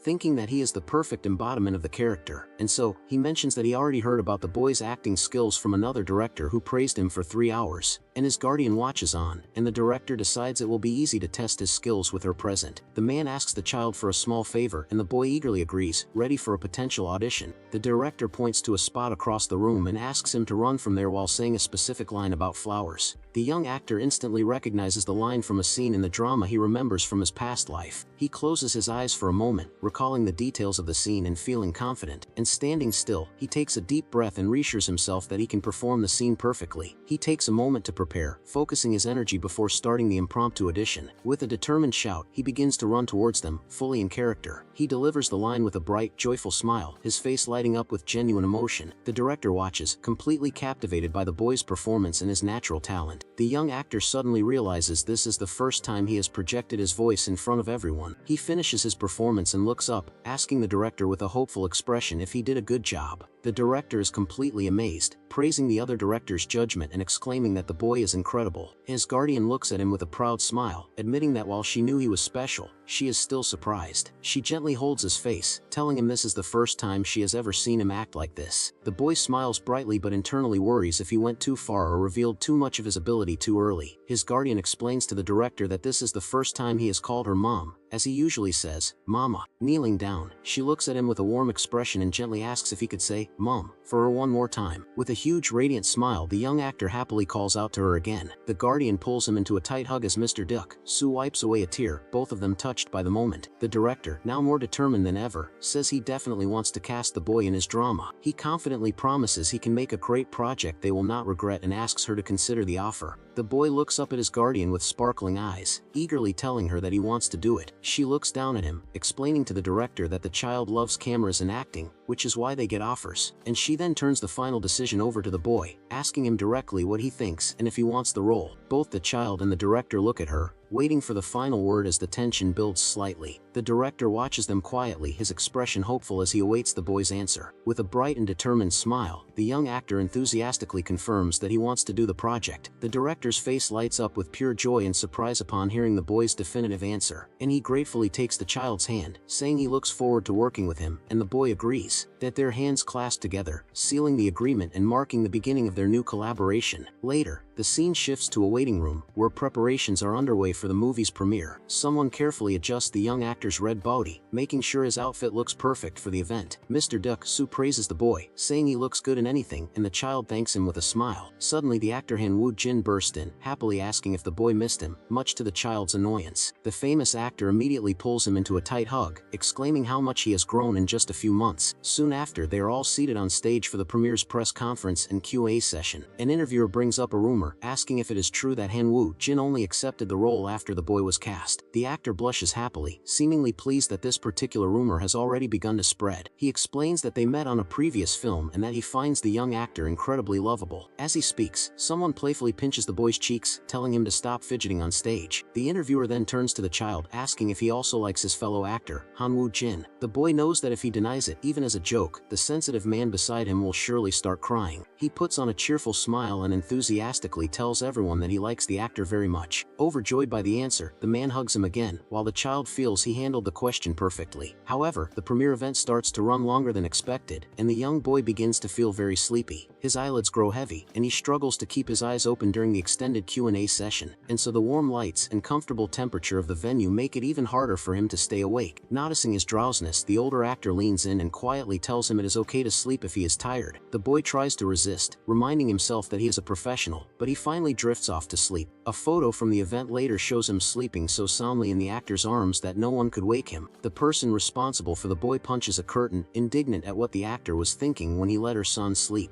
The young actor sits on his playmat, reflecting on the fact that his previous movie was a massive success. He mentally counts his earnings, calculating that even after setting aside coins for his mother, he has saved quite a lot. His eyes narrow slightly as he plans ahead, deciding it is wise to keep accumulating funds for any future needs. To maintain this financial security, he knows that the upcoming historical drama, titled Tease, must also be a hit. With determination, his small hand reaches out and grabs the script lying on the floor to begin his preparation. He opens the document, telling himself he needs to study the lines and practice thoroughly while his guardian works in the background. Suddenly, the man turns around with a curious look, asking if the child is actually reading the text. The boy freezes, eyes widening in panic as he remembers that, at his age, he is not supposed to know how to read yet. Thinking quickly, he drops to the floor and clumsily rolls over, pretending to be just playing with the object. He looks up with big, innocent eyes and softly calls out to his uncle, using his charm to deflect suspicion. The man stares down, completely caught off guard and captivated by the sudden display of cuteness. Moved to tears by the adorable sight, the uncle enthusiastically volunteers to read the script out loud for him. The man immediately gets into character, deepening his voice to portray a serious figure meeting a scholar at the marketplace. And so the young actor stares blankly, watching the performance with a mixture of confusion and disbelief. Ignoring the lack of reaction, the uncle continues with an intense expression, reciting lines about a mother's warning. The boy's face pales, and he stammers nervously, overwhelmed by the man's unexpectedly terrifying delivery. Oblivious to the child's distress, the man asks if that helped him immerse in the story, while the boy trembles in silence. Unable to hold it in, the child bursts into loud tears, pretending to be scared by the terrible acting to make him stop. The uncle scratches his head in defeat, apologizing for the trouble, while the boy acts heartbroken. However, looking back at the script, the young actor realizes this is a problem, as the filming day is approaching fast. A sudden idea strikes the boy as he realizes there is only one solution to his problem. He holds up the box containing the script and looks at his guardian with big eyes, asking the man to teach him how to read the letters. And so the uncle looks troubled, rubbing his head as he argues that learning to read is too difficult for a child his age and that he should just help instead. However, the boy recalls the man's terrifying performance earlier and shudders, thinking that relying on that acting would be a disaster. And so, the man continues to protest, insisting that it is better to follow the natural pace of development rather than rushing into education. But the young actor knows he needs to see the script with his own eyes to perform properly, so he maintains his bright and demanding expression. Seeing the man hesitate, the child grabs his arm and shakes it vigorously, loudly refusing to accept no for an answer, and he shouts with fiery determination that he can do it, making it clear that his desire to learn is stronger than any obstacle. Overwhelmed by such intensity, the uncle finally sighs in defeat and agrees to grant the request. And so the man's expression shifts to one of mystery as he reveals that he actually prepared a secret weapon for a moment just like this. He walks towards a storage area while the boy watches his back, suddenly feeling a cold shiver of ominous anticipation. The uncle rummages through his things, muttering that he didn't expect to use this so soon but is glad he found it. With a flourish, he reveals a bright pink apron covered in alphabet stickers, proudly presenting his handmade educational tool. He puts it on with a dramatic flair, telling the boy that since they are serious, he should now address him as teacher instead of uncle. The child stares at him with dead eyes, completely unimpressed, but the man ignores the look and points to a character on his chest. He strikes a pose like a model, highlighting the first letter of the alphabet and announcing its name with great enthusiasm. Leaning in with a hopeful grin, the self-proclaimed teacher asks his student to repeat the sound after him.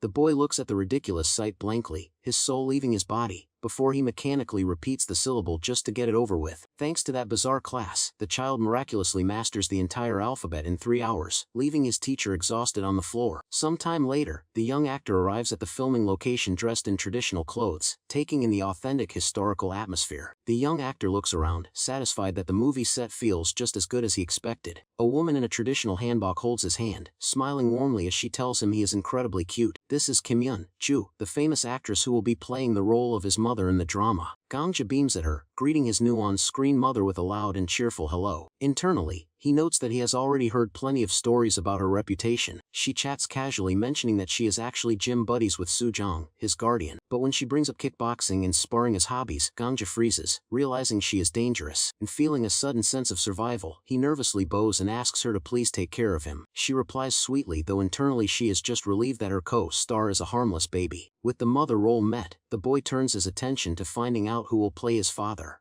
A tall figure dressed in purple robes steps into view, catching the child's attention immediately. The boy's eyes widen in recognition as he mentally screams the name Gi Cho-un. It is indeed Ji Cho-un, the male lead who has been cast to play the father in this production. Gangja recalls that in his past life, this man was a junior actor who followed him loyally. Even after Cho-un became a top star, he remained friendly and never let fame go to his head. He was known for his good character, a rare gem who didn't discriminate in such a dirty industry. Delighted to see an old friend, the boy waves his hand high and greets him with pure joy. However, the man does not smile back, instead staring down at the child with a critical hum. He coldly remarks that the boy looks more mediocre than expected, shattering Gangja's expectations. The actor openly questions if it was a nepotism hire, leaving Gangja stunned by this rude stranger. The actress leans in closer to her co-star, whispering something that immediately wipes the arrogant smirk off his face. She casually reveals that the guardian, managing the child, is none other than Soo-jong, a name that clearly rings a bell for him. The haughty actor freezes in place, his eyes widening in genuine surprise as he processes this unexpected connection. However, he quickly shakes off the shock, regaining his composure as he looks down at the small boy with a skeptical gaze. He scoffs at the child, warning him that just because he has powerful backing, he shouldn't expect to run tattling to his mom when things get tough. The actress laughs at his pettiness, lightly hitting his arm and telling him to apologize for picking a fight with a toddler. But the man refuses to back down, insisting that it is unfair for a child to get a role so easily when others work hard. He openly accuses the boy of relying on connections, convinced that Gangja is the son of some famous star getting a free pass. Gangja stares up at him in disbelief, amazed that an adult could be so blatantly rude to a 5-year-old on their first meeting. He realizes that this man has completely misunderstood the situation, assuming his casting is a result of nepotism rather than talent. Internally, the boy wonders if this is really the same person he knew in his past life, questioning where that kind and respectful junior went. Deciding to play along with the man's low expectations, Gangja sticks his tongue out and makes a mocking face to provoke him further. The actor's face turns red with irritation, and he mutters a curse, while Gangja secretly vows to crush him with his acting skills later. And the scene transitions to the film set, where the crew is preparing for a tense sequence involving a physical confrontation. The director scratches his head anxiously, looking at the tiny boy and worrying about the logistics of the upcoming stunt. He expresses deep concern, asking if it is really acceptable for a grown man to push something as small and fragile as a crumb. Gangja sits on the safety mat, looking completely unbothered, while the director guilts the actor by saying pushing a child feels like abandoning human decency. The director starts to panic, suggesting they either fake the push very lightly or remove the scene entirely to protect the baby. And so, suddenly, the arrogant actor covers his mouth and shouts that he doesn't want to do it, revealing that despite his earlier rudeness, he can't bring himself to hurt a child. And seeing the adults hesitate, Gangja clasps his hands together with pleading eyes, insisting that he practiced and begging them to let him try the stunt just once.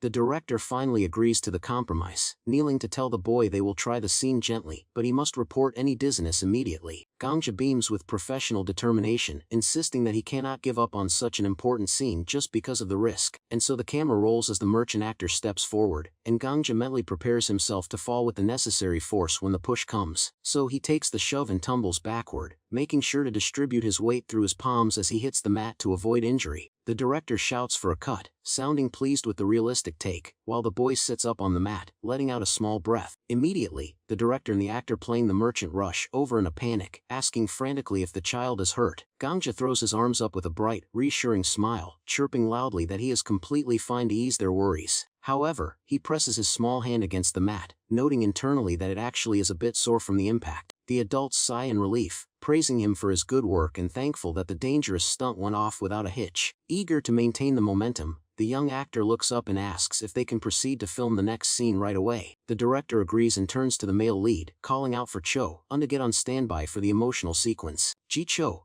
steps into the frame, looking down at the boy with a cold, in-character expression as he asks why the child is sitting there like that. Gangja looks up with wide, teary eyes, delivering his line softly about waiting for his wound to dry, perfectly capturing the character's innocence. The veteran actor freezes for a split second, his eyes widening as he is genuinely struck by the raw emotion in the boy's performance. The director has to call his name to snap him out of it, and Cho unblinks, quickly responding as he realizes he almost broke character. He kneels down to interact with the boy, unaware that the scene depicts a first meeting between a father and the son he doesn't know exists. The narration highlights the dramatic irony, noting that the viewers know their true relationship, making the interaction feel even more heartbreaking. As the man takes his hand, Gangja stares at him intensely, his innocent facade hiding a calculating mind that is analyzing every move. Internally, the boy critiques the actor's technique, noting with annoyance that the man used too much force when grabbing his hand. A competitive spark lights up Gangja's eyes as he mentally tells the famous star to just wait, ready to show him what real acting looks like. He clutches his chest, his small hand pressing against his robes as he delivers the line about simply being there. The tall man in the hat gazes down with a serious expression, asking deeply if that specific feeling is his sorrow. Lowering his gaze, the child admits with a heavy heart that his father is not there with him anymore. He curls up on the ground, sobbing as he explains that his mother promised they would meet again, but it still hurts. A large warm hand gently lands on his head, offering silent comfort to the grieving child in the scene, and tears stream down his face as the man tells him softly that he does not need to speak any further. And so the boy looks up through his tears, acting surprised by the sudden warmth and understanding from the stranger. Suddenly, the man grabs his hand and the boy internally complains that the actor is using way too much force. The actor pulls him up effortlessly, dismissing the boy's sadness by saying it is nothing so great to worry about. Now on the man's back, the child whispers that he cannot carry sadness, or his mother will start to worry. The veteran actor listens silently, his expression softening as he absorbs the emotional weight of the line. He replies that it is not good to endure so much, asking if the boy should ask his father for comfort instead. The child blinks innocently, resting his chin on the man's shoulder as he asks the stranger who he actually is. The man pauses for a moment, looking back as he wonders aloud what he should call himself in this situation. With a gentle smile, he proposes calling himself the wind that can dry a child's sorrow, delivering the line perfectly. As soon as the emotional moment peaks, the director shouts for the scene to be cut, ending the illusion. The atmosphere on set instantly lightens, and the staff murmurs in admiration as the director praises the work.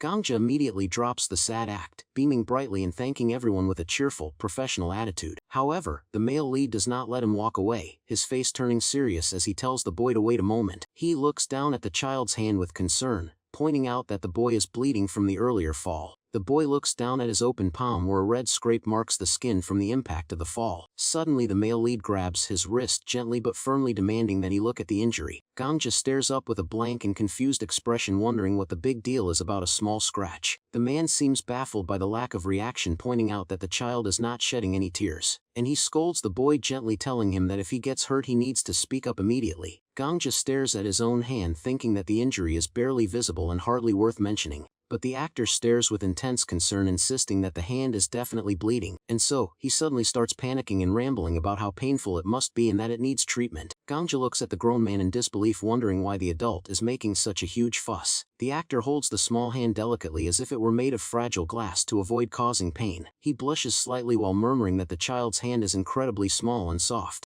Then he frowns and asks why the boy is so short for a 5-year-old, wondering if he is eating enough, and so he pats the boy's head vigorously, telling him he needs to eat a lot more to grow taller. The man eagerly offers to buy him anything he wants to eat right now, asking for his preference. Getting annoyed by the attention, the boy turns and shouts for his manager to bring a first aid kit. The actor continues to make a huge scene, shouting about the injury to everyone on set. Staff members rush over in a panic, asking if the child is okay while the man continues to fret. Gangja puts on his brightest smile and assures them loudly that he is perfectly fine, and so his hand is quickly bandaged, and although the wound is minor, he admits internally that it stings a little bit. The actor stares at him with a complex expression, asking why he acts so tough instead of complaining. The actor blushes deeply, insisting that he is not apologizing but simply explaining his earlier behavior, and so he awkwardly admits that he just thought he might have been a little too harsh with a 5-year-old. Gangja stares at him with a deadpan expression, thinking that despite the excuses, the man is clearly sorry, and Cho places a hand on the child's head, saying that since they must keep filming, It would be a problem if the boy were scared of him, and he tells Gangja to just act comfortably while the boy looks up with a skeptical gaze, finding the man's clumsiness ridiculous. Internally, the young genius admits that while it sounds arrogant, his acting is actually quite picky about his co-stars. He acknowledges Jicho, unskilled, but analyzes that the man has a fatal weakness of being heavily influenced by his partner. Gangja reminds himself not to get discouraged if the veteran actor starts making mistakes because of the pressure. A memory of a crying junior actor from his past life surfaces, reminding him how easily others can crumble under his influence. Trying to smooth things over, Cho kneels and asks the boy what he wants to eat, offering to buy him anything. Gangja ignores the bribe and looks him straight in the eye, asking directly if the man is sorry to him. The actor flinches and looks away, stubbornly denying it and asking why he would need to be sorry. With a bright and innocent smile, Gangja holds up 2 fingers, ominously telling him to just wait 2 days. Cho looks confused by the specific time frame, asking uncertainly what is supposed to happen after that. The boy turns his head casually, dropping the threat that he will tell his mama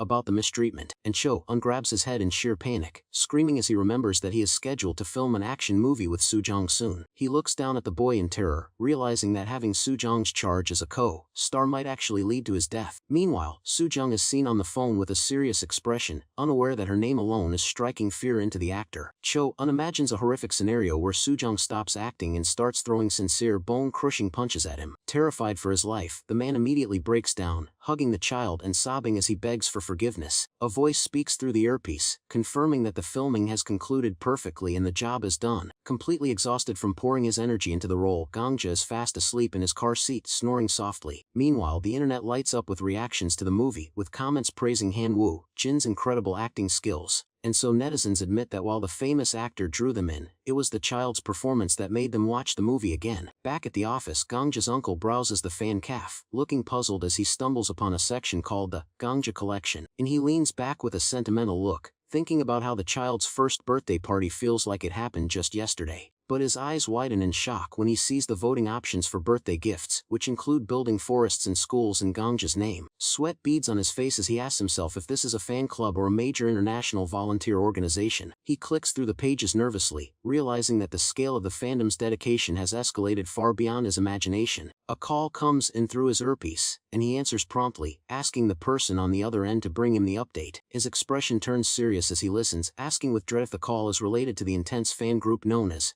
Beer Jazz. He sighs deeply, lamenting that his nephew seems to resemble him in the unfortunate ability to attract chaotic situations, and so his hand clicks the mouse again, refreshing the news page to check the latest box office statistics for the movie. A headline pops up announcing that the low-budget film Boyhood has miraculously surpassed 5 million viewers. The uncle stares at the screen in a daze, processing the fact that his nephew is now the star of a record-breaking hit. He looks at a profile image of Gangja from his baby days, reminded of how young the superstar really is despite the fame, and the screen displays the voting notice again, confirming that thousands of fans are mobilizing to donate in the child's honor. Rubbing his chin, he mutters in disbelief about the gift voting, struggling to comprehend the sheer influence of a 5-year-old. He scrolls through the comment section once more, seeing endless praise for the cast that reaffirms the movie's quality. The public verdict is unanimous. Gangja isn't just a cute mascot, but a genuine actor who has captured the nation's heart. The CEO stands by the office window, talking on the phone with a bright smile as he mentions that he happens to be looking at something exciting right now. He listens intently as the caller explains that a package has been sent directly from the Ministry of Culture, Sports, and Tourism. His eyes widen in genuine surprise as he asks for clarification, unable to believe that such a prestigious delivery is intended for his young nephew. After finishing the call, he turns to his assistant, instructing her that if any storyboards come in, she should handle the process directly. The woman observes him with a knowing look, teasing that he looks so happy he might soon be overtaken in popularity by his own son. He simply smiles at the remark, accepting the comparison with pride as he confirms that he truly considers the boy his family.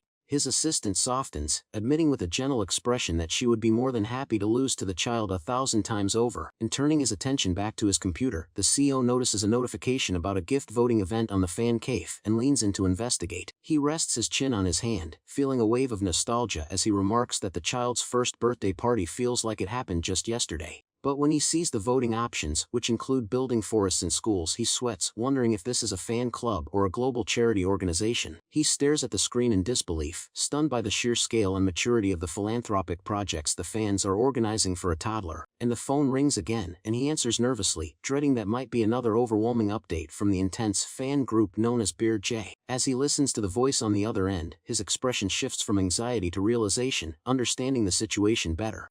He quickly gives permission to the caller, asking them to bring the item in immediately so he can take a look at it. And so while waiting, his hand moves to the mouse, clicking to refresh the news page to check the latest performance statistics for the movie. A headline flashes across the monitor, announcing that the low-budget film has miraculously broken through the 5 million viewer mark. The CEO reads the article silently, his face turning serious as he processes the magnitude of this achievement for a movie that started with nothing. Standing behind him, his assistant gasps in amazement, asking if it is really true that they have already hit such a massive number. And so she explains the phenomenon, quoting the popular saying that people watch once for the famous lead actor, but return a second time for the child. And chuckling softly, she closes her eyes with a satisfied smile, happy that the entire world is finally discovering the boy's undeniable charm. And so, a voice confirms through the phone that the filming has wrapped up perfectly, marking the end of the shoot. Meanwhile, a production staff member calls Soo-jang, his expression filled with nervous hesitation as he brings up a new issue.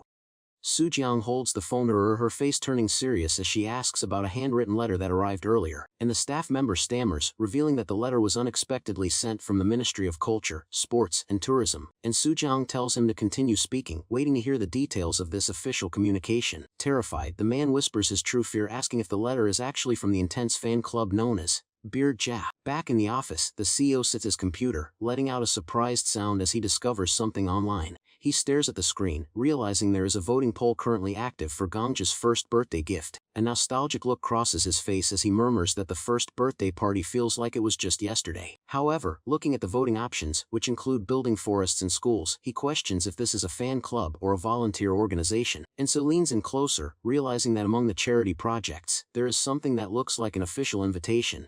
His assistant stands nearby, bringing up the topic of the handwritten letter that was mentioned by the production team, and she looks down at a pink box containing a teddy bear, noting that the letter inside appears to be very carefully written. Her hand reaches out to untee the ribbon, explaining that she was just about to open it to check the contents. The CEO interrupts, speaking into his phone with a serious tone as he asks for the item to be brought to him immediately. While waiting, his hand grips the mouse, scrolling through the latest entertainment news updates. A headline pops up on the monitor announcing that the movie, Boyhood, has officially broken through 5 million viewers. The CEO stares at the number in disbelief, amazed that they have already reached such a massive milestone. Sitting on the sofa, Soo-jang teases him with a smile, noting that he looks happy even though his fame might be overtaken by his son, and she closes her eyes with a satisfied expression, declaring that she is happy to lose to Gangja 1,000 times if it means the world seizes calm. And Soo-jang admits that she was extremely worried after hearing a shaman's prediction that a young person on set would get hurt. She sighs with relief, telling her companion that fortunately, Gangja has remained completely safe throughout the filming process, and so unaware of the superstitious concern, the boy stares at the stunt team with envy, wishing he could grow up faster to do action scenes. Cho unrests his prop sword on his shoulder, smirking as he asks the child if he looks cool, clearly enjoying the attention. And so the director interrupts their moment, announcing that they will proceed with one rehearsal before filming the actual scene. The actor's grip tightens around the sword handle, his playful demeanor vanishing instantly as he prepares to perform. Silence descends upon the forest set as the crew waits for the cue, the pink grass swaying gently in the wind. And so Gangja walks through the field, his small figure moving naturally through the scenery as the camera begins to roll. He turns his head slightly, his expression shifting into character, perfectly capturing the innocence required for the shot. The director shouts action, and the peaceful atmosphere is shattered as the male lead bursts into motion, and Cho-un strikes with a powerful shout, swinging his blade down with a force that looks terrifyingly authentic. And so the sound of impact echoes through the air as he clashes with the stuntman, pushing back the attack with heavy momentum. He fights off multiple opponents, his movements sharp and lethal, displaying a level of intensity that captivates everyone watching. However, his eyes widen in a split second of genuine alarm, the line between acting and reality blurring dangerously. Watching from the sidelines, the manager screams in terror, convinced that a serious accident has just occurred on set, and staff members rush forward in a panic, shouting the actor's name as the scene comes to an abrupt and chaotic halt, and Cho-un stands frozen in place, breathing heavily with a pale face, looking shaken by the intensity of what just happened. He looks up at the sky and exhales a shaky breath, thinking to himself that it is a relief his acting skills were able to mask his fear. The director immediately calls for the next cue, seemingly satisfied with the raw and powerful emotion captured on camera. While Gangja is praised for his good work, the manager looks around in confusion, wondering why the atmosphere remains so strangely tense. And back in the office, the CEO and his assistant stare down at the open gift box with bewildered expressions, trying to convince themselves that the bizarre item inside is actually high-concept art. Nestled within the packaging sits a ragged, stitched-up teddy bear wearing a sign that starkly reads, "Uyuti," a gift so ominous and strange that it leaves the adults completely speechless. Meanwhile, Gangja finds himself in a critical situation and decides to take a drastic measure, squeezing his eyes shut as he loudly commands his system to use his saved coins immediately.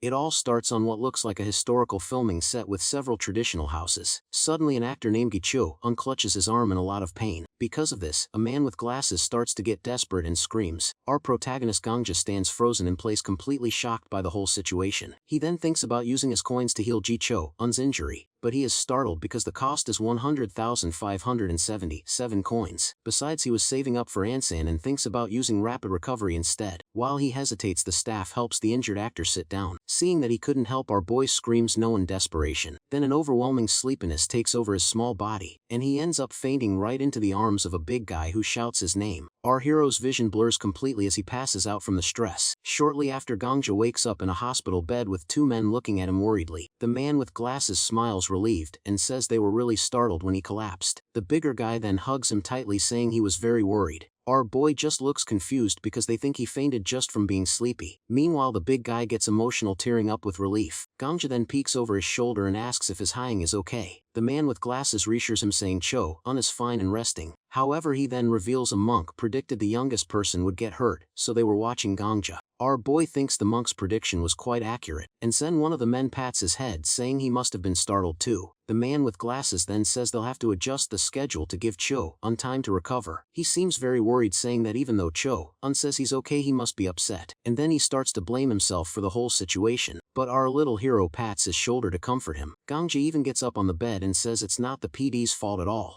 The man looks up at him with a touched and grateful expression, and he sincerely thanks our protagonist for his kind words. Later, PD Young Jae manages to deliver the newly adjusted schedule. He happily greets Gangja on set, asking if he has been well. Our boy was wondering if Gichu-un was okay when he suddenly appeared looking fantastic. He immediately grabs Gangja for a big hug, asking if he was worried. It seems Cho-un was acting extra energetic to relieve everyone's worries, and he then tells Gangja his fan club is going crazy and that he joined too. Our protagonist is completely confused because he didn't even know he had a fan club, so Cho-un proudly reveals that he is also a Birja. He explains that Birja is the fan club's name, which shocks our boy. Our hero is surprised at how talkative the actor is and how moved he seems. Suddenly someone interrupts to tell Gangja he has a video call from his mom. Our boy nervously shuffles his feet on the ground. He then happily answers his mom, saying he is doing great and misses her. On the screen, his mom looks overjoyed and says she misses him very much too. Gicho-un is completely shocked because he seems to recognize her as Sujung Sunbae. She then holds up a document for a new Korea promotional video. Hearing this as a national promotion makes our boy and Cho-un very excited, but his mom's face turns dark as she asks if Gicho-un is there with him. This terrifies the actor, so he frantically shakes his head, denying everything. She then proudly explains it's a national ad and Gangja will appear in it. Our hero is surprised because he is already reaching that high level in his career, and the filming will be outdoors with many non-actors, so it might be tough. This makes Gangja wonder who else will be appearing in the ad, and so his mom then says he will be held by the president, which confuses him greatly. Our boy just stares blankly into space, completely unable to process that information. The thought is so wild that he feels like his entire being is cracking apart. The new promotional video has an all-time great cast lineup, and we can even see a massive crane being set up for the filming. The staff seems to be on edge as someone yells at the crane operator. The big guy covers Gangja's ears because the set is chaotic beyond measure. Our boy just makes a funny face as the man's hands cover his head,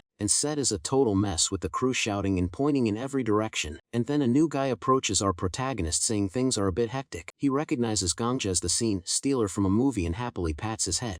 The man is completely charmed by him, adding that the rumors about him being an angel were true. He then asks our boy to take care of them, and Gangja readily agrees. But the chaos continues as someone in the background yells about sparks flying from some equipment. This makes the man angry and he shouts at the crew to be careful since a child is present. Another staff member apologizes and says they will prepare for the child actor immediately. The scene is supposed to be simple and features a cute little pinwheel, and so our hero gets into position holding the prop and looking ready to start filming. He runs across the grass with a huge smile, but the director suddenly yells cut, and right after that a no good is called, which makes our boy a little disappointed. It turns out there was a bug on the camera lens, a very frustrating problem for the crew, but Gangja is a true professional and just cheerfully says that it is okay, and so the team gets ready again as the cameraman announces they will reshoot the scene. Our protagonist gives it his all once more, running happily across the park, and so, however, they have to cut again this time because one of the lights went out. Gangja is starting to look a bit tired and flustered from all the constant retakes. The takes just keep failing one after another for various technical issues, and so this leaves our little hero standing there completely confused about what is happening. To make matters worse, the crane starts shaking because of the strong winds. Our boy gets very worried because this whole situation seems really unsafe, and so director sweats nervously trying to figure out what to do next. So he decides it's best to take a break until the wind finally dies down.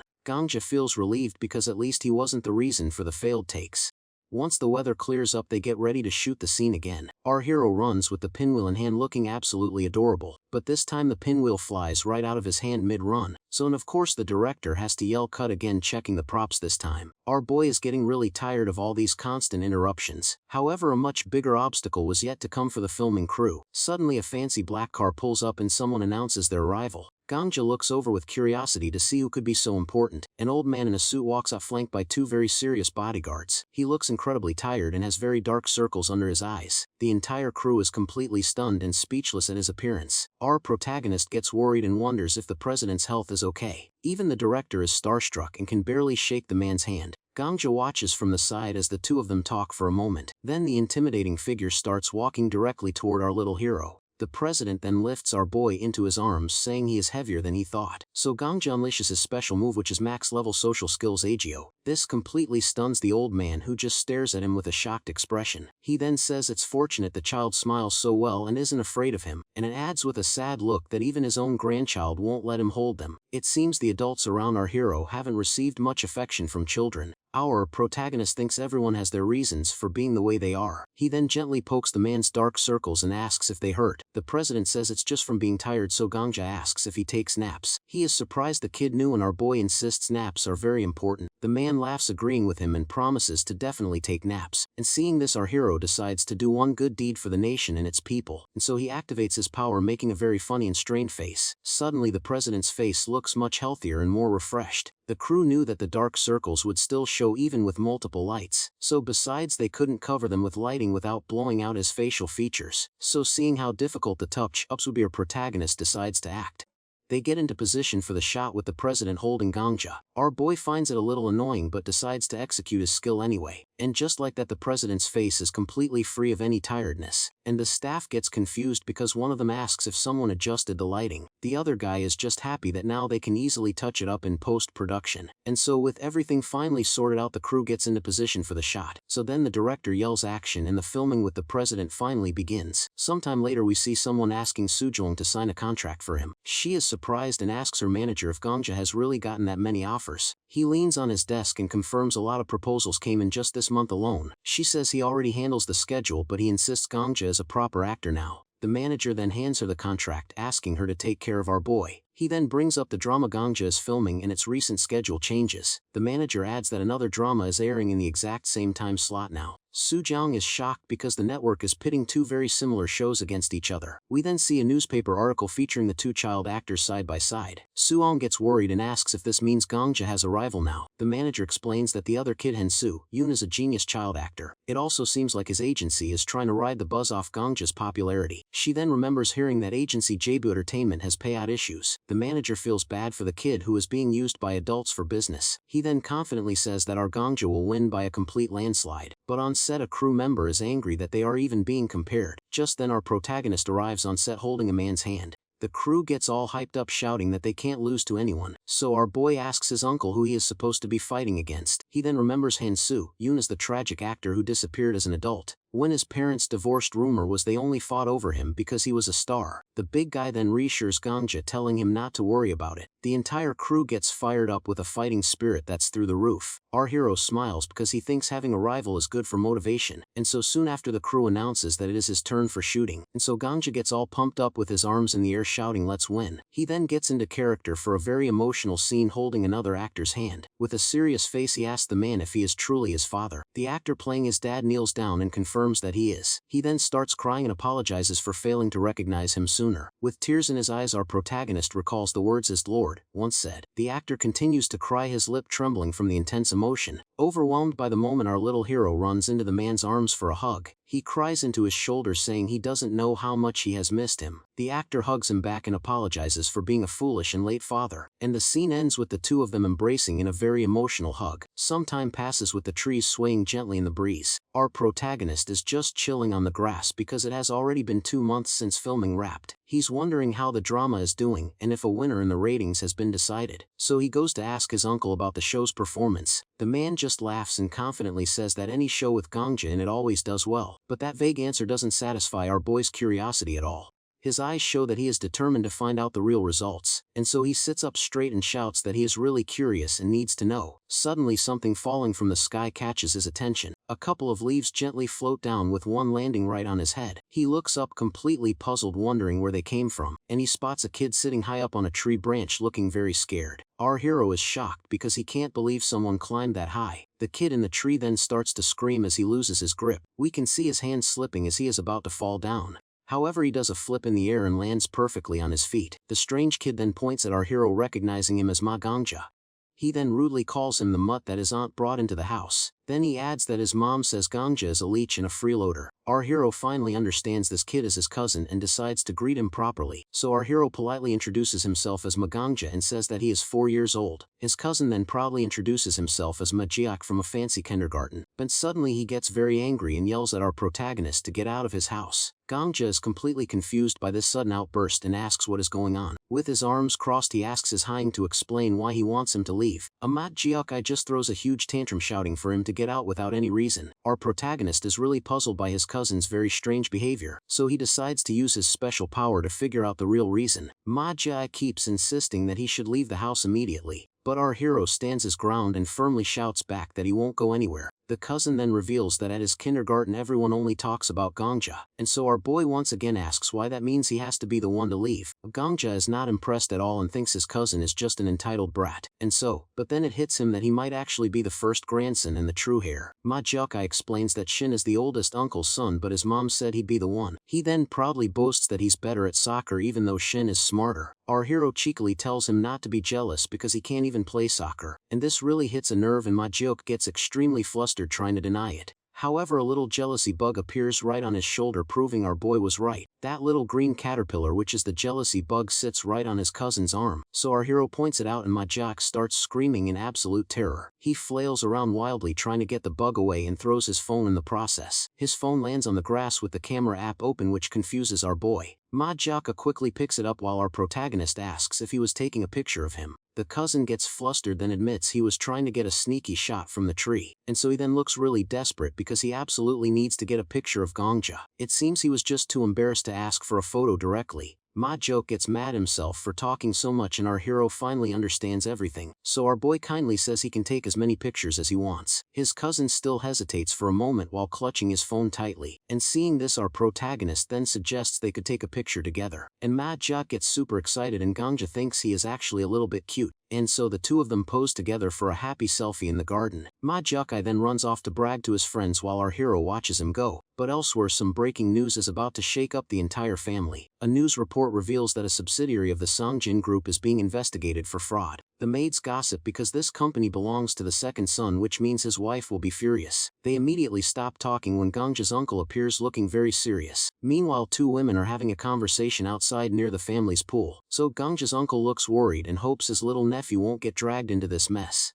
But of course the media is already all over it with headlines questioning his mom's involvement. Online comments are also divided, with some defending her while others call her an accomplice. Meanwhile, a young boy is running outside with a very upset look on his face. He is running so fast that his feet barely seem to touch the ground, and he cries out loud wondering what he and his family could have done wrong, and he doesn't understand why they have to lie low because of what the second family did. In his frustration, he trips over a rock and falls down to the ground. He faceplants into the grass with a very loud and painful thud. The fall leaves him lying there on the lawn, unable to get up right away. Our protagonist sees the fall and cautiously approaches the other kid. He then spots Majuk sitting under a tree looking very defeated. So our hero gets his cat ears out and shouts his cousin's name with concern. And Majuk looks up, revealing a face full of bruises and scratches. Our boy is completely shocked and horrified to see his cousin so hurt. He then pats the other kid's arm, asking who did this to him. Majuk just stays silent with a sad and dejected look on his face. So our protagonist tells him he doesn't have to say anything and offers offers to help, but his cousin refuses to go, so our hero tries to pull him up by the arm. Majuka then suddenly pushes our boy's hand away, leaving him very confused, and Majuka says he can't go because he will just get in trouble again. Our protagonist gets angry because this means his cousin has been hurt before, so he points to a CCTV camera and tells Majai to just say he forced him. He then grabs his cousin's hand and starts to drag him toward their house. Our boy bursts through the door and proudly announces that they are home. Majak looks really scared and nervous to be there with all his bruises.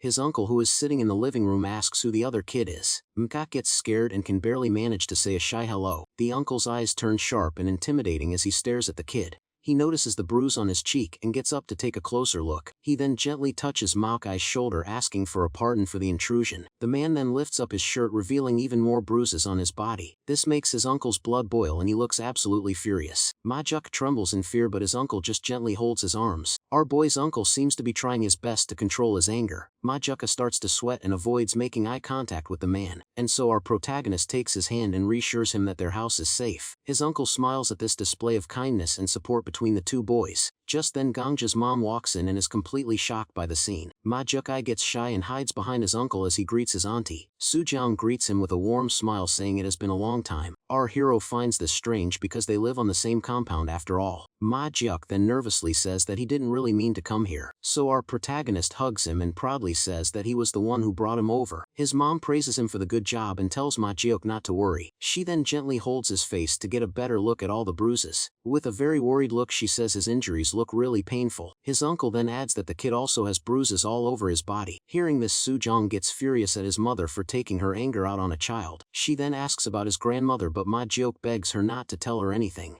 But when she touches him, he suddenly flinches and cries out in pain. This sudden outburst surprises both Sujong and the uncle. Seeing this, our hero gets angry and yells at him for lying about the pain. Majiuk looks completely overwhelmed and on the verge of tears. He just hangs his head low, unable to say a single word. So finally he breaks down and admits through his tears that it hurts a lot. And the room is then filled with his loud cries as the adults watch him with concern.